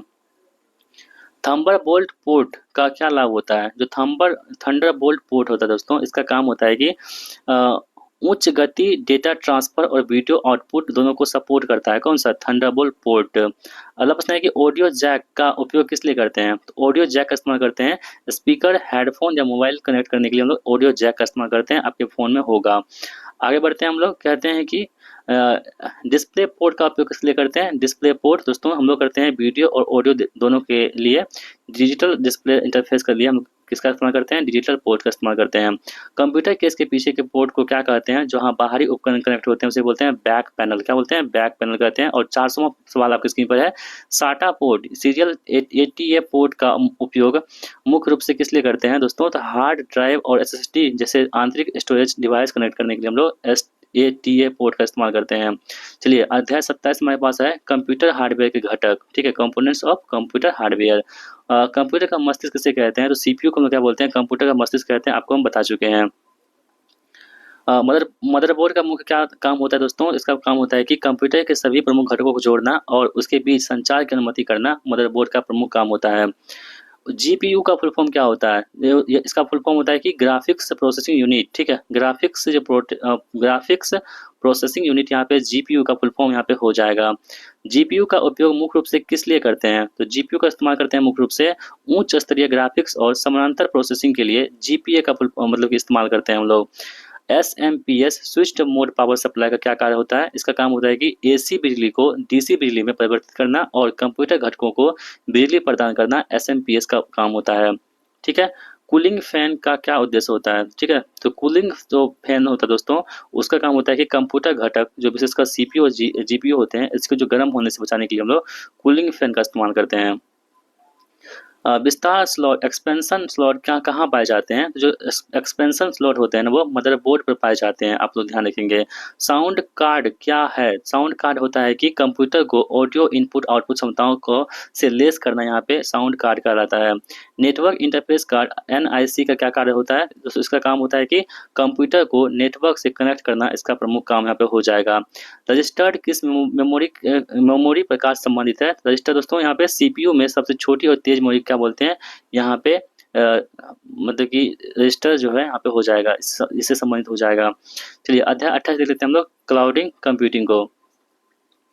क्लाउड कंप्यूटिंग क्या है? तो आप लोग ध्यान रखेंगे कि इंटरनेट पर server, storage, database, networking, software, analytics और इंटेलिजेंस सेवाओं का वितरण करना, ये क्लाउड कंप्यूटिंग कहलाता है, ठीक है। क्लाउड कंप्यूटिंग सेवा मॉडल उदाहरण है किसका? तो सांस का, ठीक है। ये इसका फुल फॉर्म होता है कि सॉफ्टवेयर एज अ सर्विस। चलिए IaaS का फुल फॉर्म क्या होता है दोस्तों? इसका फुल फॉर्म होता है कि इंफ्रास्ट्रक्चर एज अ सर्विस, ठीक है। ऑप्शन सी यहाँ पे आंसर होगा। PaaS का फुल फॉर्म होता है कि प्लेटफॉर्म एज अ सर्विस। का लाभ क्या है दोस्तों? इसका लाभ क्या होता है हमारे पास? तो डेवलपर्स को एप्लीकेशन बनाने, चलाने और प्रतिबंधित करने के लिए एक मंच प्रदान करना, यहाँ पे PaaS का फुल फॉर्म हो जाएगा हमारा। अगला सवाल आपके पास है कि पब्लिक क्लाउड क्या होती है दोस्तों? पब्लिक क्लाउड क्या होती है? एक क्लाउड सेवा जो इंटरनेट पर व्यापक जनता के लिए उपलब्ध होती है, उसे क्या बोलते हैं हम लोग? पब्लिक क्लाउड कहते हैं। ठीक है, आप लोग ध्यान रखेंगे। अगला सवाल आपके स्क्रीन पर है कि हाइब्रिड क्लाउड क्या है? तो हाइब्रिड क्लाउड दोस्तों क्या होता है? तो पब्लिक और प्राइवेट क्लाउड वातावरण का संयोजन करना, उसे क्या बोलते हैं? हाइब्रिड क्लाउड कहते हैं। क्लाउड कंप्यूटिंग का मुख्य लाभ क्या है? तो इसका लाभ होता है कि लागत में कमी, स्केलेबिलिटी और लचीलापन। क्लाउड कंप्यूटिंग का एक संभावित नुकसान क्या है दोस्तों? तो आप देखेंगे इंटरनेट कनेक्टिविटी पर निर्भरता और संभावित सुरक्षा चिंताएं। ऑप्शन बी यहाँ पे सही जवाब हमारा हो जाएगा। क्लाउड स्टोरेज का एक उदाहरण है यहाँ पे गूगल ड्राइव। यहाँ पे दोस्तों क्या होता है? यहाँ पे क्लाउड स्टोरेज का यहाँ पे एग्जाम्पल हो जाएगा। वर्चुअलाइजेशन क्या है? क्लाउड कंप्यूटिंग में कैसे मदद करता है? तो दोस्तों यह एक भौतिक हार्डवेयर पर कई वर्चुअल मशीन या संसाधनों को चलाने की अनुमति देता है। ठीक है, ऑप्शन सी यहाँ पे राइट आंसर हमारा होगा। अगला सवाल, अब अगला अध्याय हमारे पास कौन सा है? यह है कि मोबाइल कंप्यूटिंग है। ठीक है, प्रश्न है कि मोबाइल कंप्यूटिंग का अर्थ क्या होता है? इसका अर्थ होता है कि मोबाइल उपकरण के माध्यम से डेटा, आवाज और वीडियो को ट्रांसमिशन और प्रोसेसिंग करना। निम्नलिखित में से कौन एक मोबाइल ऑपरेटिंग सिस्टम नहीं है? तो यहाँ पर देखेंगे दोस्तों, एंड्रॉयड है, iOS है जो एप्पल में यूज होता है, उसके बाद विंडोज मोबाइल है, जबकि जो हमारे पास उबुंटू है ना, डेस्कटॉप ओएस, ये क्या आपके पास तो मोबाइल ऑपरेटिंग सिस्टम नहीं है। आगे बढ़ते हैं हम लोग। जीपीएस का फुल फॉर्म क्या होता है? तो ग्लोबल पोजिशनिंग सिस्टम यहाँ पे जीपीएस का फुल फॉर्म होता है। मोबाइल उपकरण में एक्सेलेरोमीटर का क्या तात्पर्य है, क्या काम होता है? तो डिवाइस के ओरिएंटेशन यानी झुकाव और गति का पता लगाने के लिए हम लोग एक्सेलेरोमीटर का इस्तेमाल करते हैं मोबाइल में। वायरलेस नेटवर्क का उदाहरण कौन सा होगा? तो वाईफाई यहाँ पे वायरलेस नेटवर्क का उदाहरण हो जाएगा। 4G मोबाइल नेटवर्क की गति आमतौर पर क्या कहलाती है? 3G से तेज होती है। टच स्क्रीन मोबाइल डिवाइस में किस प्रकार का इनपुट डिवाइस है? दोस्तों आप लोग ध्यान रखेंगे, ये कॉम्बिनेशन इनपुट और आउटपुट डिवाइस यहाँ पे हो जाएंगी। मोबाइल ऐप का क्या काम होता है दोस्तों? तो मोबाइल ऐप का काम होता है कि मोबाइल डिवाइस को चलाने के लिए डिजाइन किया गया एक software application.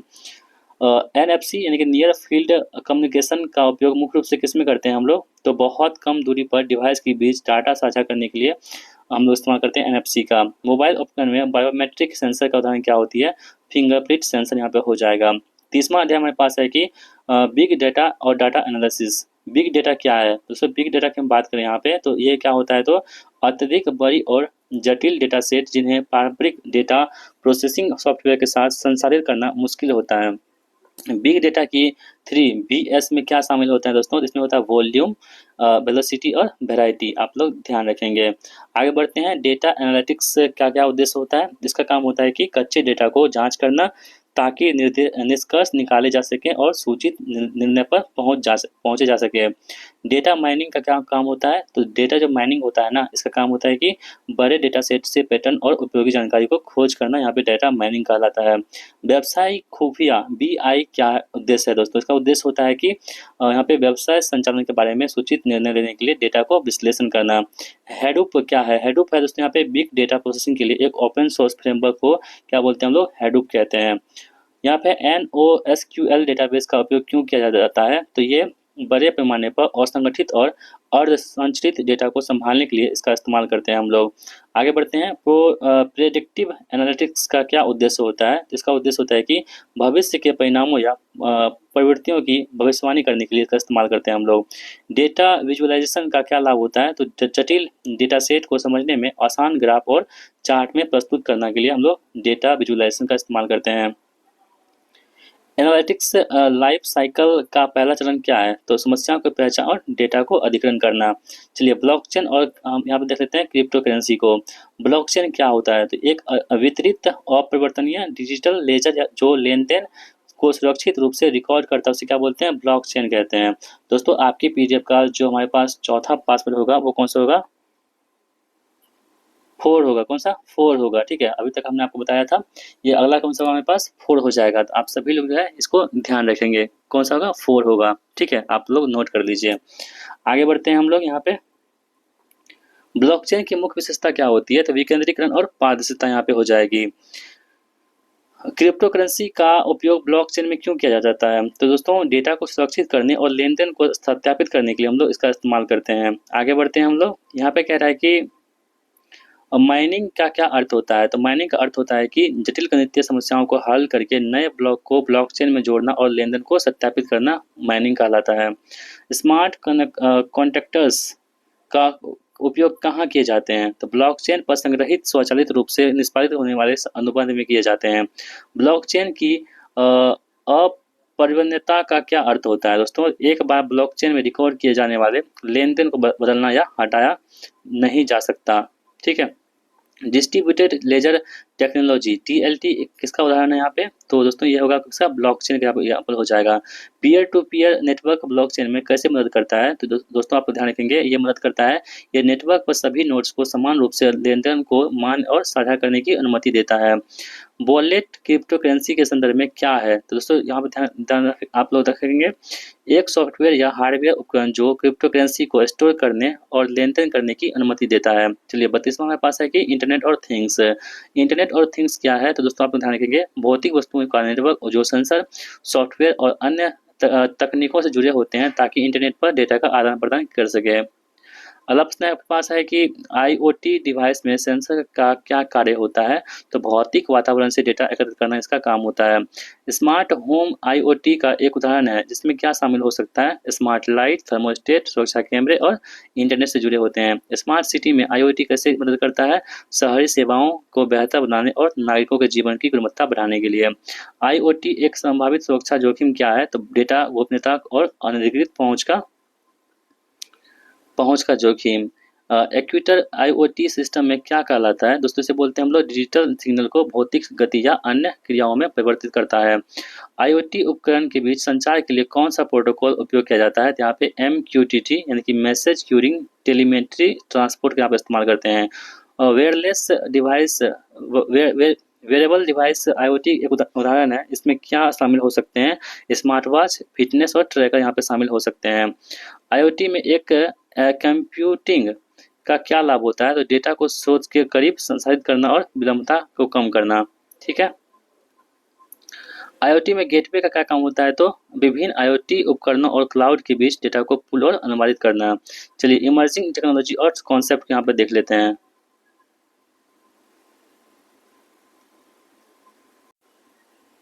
Virtual reality VR क्या होती है? दोस्तों इसका मतलब होता है कि एक कृत्रिम कंप्यूटर जनित वातावरण जो वास्तविक जैसा दिखता है और उपयोगकर्ताओं को उसमें विसर्जित करता है।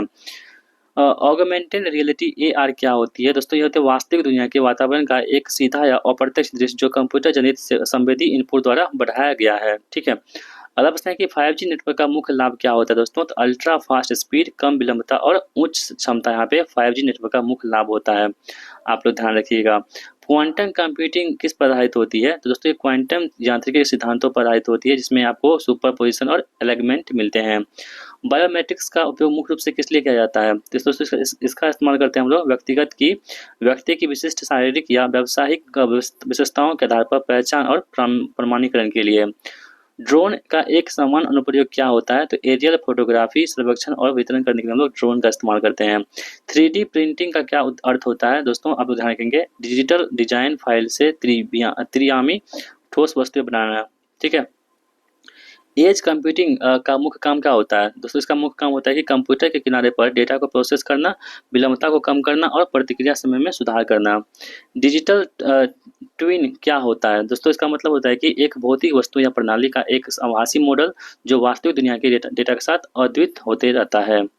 मेटावर्स क्या होती है? तो मेटावर्स की हम बात करें, एक वर्चुअल साझा 3D स्थान जिसमें उपयोगकर्ता एक दूसरे के साथ और डिजिटल वस्तुओं के साथ इंटरेक्ट कर सकते हैं। सॉफ्टवेयर विकास के तरीके यहाँ पर हम लोग देख लेते हैं दोस्तों। तो सॉफ्टवेयर विकास के तरीके यहाँ पे इंपॉर्टेंट हो सकते हैं आप सभी के लिए। वाटरफॉल मॉडल की विशेषता क्या होती है? ठीक है। तो यहाँ आप देखेंगे दोस्तों, अनुक्रमिक और रैखिक, जहाँ प्रत्येक चरण जो यहाँ पे अगले से पहले पूरा होता है। एजाइल मेथोडोलॉजी का एक मुख्य लाभ क्या होता है? यहाँ पे परिवर्तन के प्रति लचीलापन और ग्राहक सहयोग। स्क्रैम किस कार्यप्रणाली का एक फ्रेमवर्क है? तो ये एजाइल का एक यहाँ पे फ्रेमवर्क हो जाएगा। SDLC software development life cycle का पहला चरण क्या होता है? आवश्यकताएं को विश्लेषण करना। यूनिटी टेस्टिंग कब की जाती है? यूनिटी टेस्टिंग दोस्तों कब की जाती है? आप लोग ध्यान रख सकते हैं यहाँ पे, कोड के व्यक्तिगत मॉड्यूल या घटकों को विकसित करने के लिए। डीबगिंग दोस्तों क्या होती है? आपके पास सॉफ्टवेयर में त्रुटियों या बग्स को ढूंढना यहाँ पे डीबगिंग कहलाती है। सॉफ्टवेयर परिनियोजन यानी कि सॉफ्टवेयर डेवलपमेंट का अर्थ क्या होता है कि कम सॉफ्टवेयर को उपयोगकर्ताओं के उपयोग के लिए उपलब्ध कराना। अल्फा टेस्टिंग कौन करता है? तो आंतरिक कर्मचारी यहाँ पे जो होती है अल्फा टेस्टिंग करता है। बीटा टेस्टिंग कौन करता है? यहाँ पे वास्तविक जो होती है ना एंड यूजर यहाँ पे बीटा टेस्टिंग करता है। अदर्स बात आपके पास है कि यहाँ पे वर्जन कंट्रोल सिस्टम का क्या लाभ होता है? सॉफ्टवेयर कोड में किए गए परिवर्तन को ट्रैक करना और सहयोग करना। चलिए अगला हमारे पास है कि डाटा वेयर हाउसिंग और data lake. Data warehouse क्या है दोस्तों? ध्यान रखेंगे आप सभी लोग। निर्णय लेने के लिए एक डिजाइन किया गया एक केंद्रीय भंडार जो विभिन्न स्रोतों से ऐतिहासिक डेटा एकत्रित करता है, उसे क्या बोलते हैं? डेटा मतलब कि वेयर हाउस कहते हैं। ETL का पूर्ण रूप क्या होता है? एग्जैक्ट ट्रांसफॉर्म लोड, यहाँ पे ETL का फुल फॉर्म होगा। डेटा वेयर हाउसिंग में ETL प्रक्रिया का क्या उद्देश्य होता है दोस्तों? विभिन्न स्रोतों से डेटा निकालना, उसे साफ करना और एकीकृत करना और इसे डेटा वेयर हाउस में लोड करना। ठीक है, आगे सवाल है कि डेटा क्या होती है? तो ये एक डेटा वेयर हाउस का एक सब्जेक्ट जो एक विशिष्ट व्यवसाय इकाई या कार्य के लिए डिजाइन किया गया है। ऑप्शन बी यहाँ पे सही जवाब होगा। ठीक है दोस्तों, आपकी जो PDF है उसके पासवर्ड का जो अगला अंक है वो कौन सा है? 9 है। कितना है? 9 है। आप सभी लोग इसे नोट डाउन कर लिए होंगे अब तक, ये 9 है। ठीक है, आप लोग ध्यान रखेंगे। आगे बढ़ते हैं हम लोग। OLAP का पूर्ण रूप क्या होता है? ऑनलाइन एनालिटिकल प्रोसेसिंग होता है। ठीक है, OLAP का उपयोग मुख्य रूप से किस रूप में करते हैं हम लोग? डिजिटल जटिल डेटा विश्लेषण और बहुआयामी डेटा को क्वेरी करने के लिए। डेटा लेक क्या होता है दोस्तों? तो डेटा लेक जो हमारे पास होता है ना वो होता है कि एक केंद्रीय स्थान जो किसी भी पैमाने पर संरक्षित, अर्थ संचरित और असंगठित डेटा को स्टोर करने की अनुमति देता है। डेटा वेयरहाउस की तुलना में डेटा लेक का एक फायदा क्या है? यहाँ पे ऑप्शन सी यहाँ पे है फायदा। ठीक है, यानी कि यह अधिक लचीला होता है और कच्चे डेटा को किसी भी रूप में स्टोर कर सकता है। बिग डेटा के लिए कौन सा स्टोरेज समाधान अधिक उपयुक्त होती है? Data lake. डेटा वेयरहाउसिंग और डेटा लेक का उपयोग किसमें मदद करता है? तो आप देखेंगे यहाँ पे ऑप्शन बी यहाँ पे सही जवाब हमारा होगा, बेहतर व्यावसायिक और निर्णय लेने के लिए। और 36वां दोस्तों के पास है कि ई गवर्नेंस का उपयोग कहाँ किया जाता है? तो आप लोग ध्यान रखेंगे, सरकारी सेवाओं को इलेक्ट्रॉनिक रूप से प्रदान करने के लिए हम लोग ई गवर्नेंस का इस्तेमाल करते हैं। ई कॉमर्स का एक लाभ क्या होता है? तो 24 घंटा 7 दिन खरीदारी की उपलब्धता और व्यापक उत्पाद श्रृंखला। ई लर्निंग का क्या लाभ होता है? लचीलापन, दूरस्थ पहुंच और व्यक्तिगत सीखने की गति। अगला प्रश्न है कि डिजिटल हस्ताक्षर का मुख्य उद्देश्य होता है कि दस्तावेज का प्रमाणिकता। ठीक है, वीडियो कॉन्फ्रेंसिंग क्या लाभ क्या है? तो दूरस्थ स्थानों पर व्यक्तियों के बीच में आमने सामने संचार की सुविधा को मतलब प्रदान करना। कंप्यूटर एडेड मैन्युफैक्चरिंग का उपयोग किस लिए करते हैं? तो विनिर्माण प्रक्रियाओं को स्वचालित और नियंत्रित करने के लिए इसका इस्तेमाल की जाती है। और दोस्तों आज के जो PDF है उसके लास्ट जो पासवर्ड हमारे पास कौन सा होगा? वो R होगा। कौन सा? R होगा। तो अभी तक आपने सभी को नोट कर लिया होगा। आप सभी को ये PDF हम भेज देंगे टेलीग्राम पे, वहाँ पे ये पासवर्ड दीजिएगा, आपका पासवर्ड खुल जाएगा। ठीक है, आगे बढ़ते हैं हम लोग। टेली बैंकिंग का क्या अर्थ होता है? तो टेली बैंकिंग का अर्थ होता है कि टेलीफोन या इंटरनेट के माध्यम से बैंकिंग सेवाएं का संचालन। इलेक्ट्रॉनिक फंड ट्रांसफर EFT का क्या उदाहरण है? दोस्तों ये होता है ऑनलाइन बैंकिंग या डेबिट कार्ड से भुगतान। ठीक है, और 99 सवाल आपके पास ई हेल्थ का क्या अर्थ होता है? दोस्तों इसका अर्थ होता है कि स्वास्थ्य सेवा वितरण के लिए सूचना और संचार प्रौद्योगिकी का उपयोग। और दोस्तों आज के इस वीडियो का लास्ट सवाल होगा, सेंसर और स्मार्ट डिवाइस का उपयोग किसमें करते हैं हम लोग? पर्यावरण निगरानी और नियंत्रण में इसका इस्तेमाल करते हैं। ठीक है, तो दोस्तों ये वीडियो आपको कैसा लगा है? उम्मीद करता हूँ ये वीडियो आप सभी को बहुत हेल्पफुल लगा होगा और सवाल दोस्तों आपके एग्जाम में यहीं से पूछे जाएंगे, इस बात की पूरी गारंटी है। ठीक है, सभी लोग जो है आपको इस वीडियो को आप यहाँ तक देख लिए हैं तो उसको बहुत बहुत धन्यवाद। आप सभी लोग कमेंट में लिखिए कि हाँ हमने सर इस वीडियो को यहाँ तक देखा और हमें बहुत अच्छा लगा है, क्या क्या सीखने को मिला है आपको जरूर बताइएगा कमेंट बॉक्स में। तो यदि आप चैनल पर नए हैं तो आप हमारे चैनल अंडरस्टूड स्टडी को सब्सक्राइब भी कर सकते हैं आगे आने वाली वीडियो के लिए। ठीक है दोस्तों, मिलते हैं नेक्स्ट वीडियो में। इस वीडियो को देखने के लिए आपका बहुत बहुत धन्यवाद। Thank you for watching video. जय हिंद, जय भारत।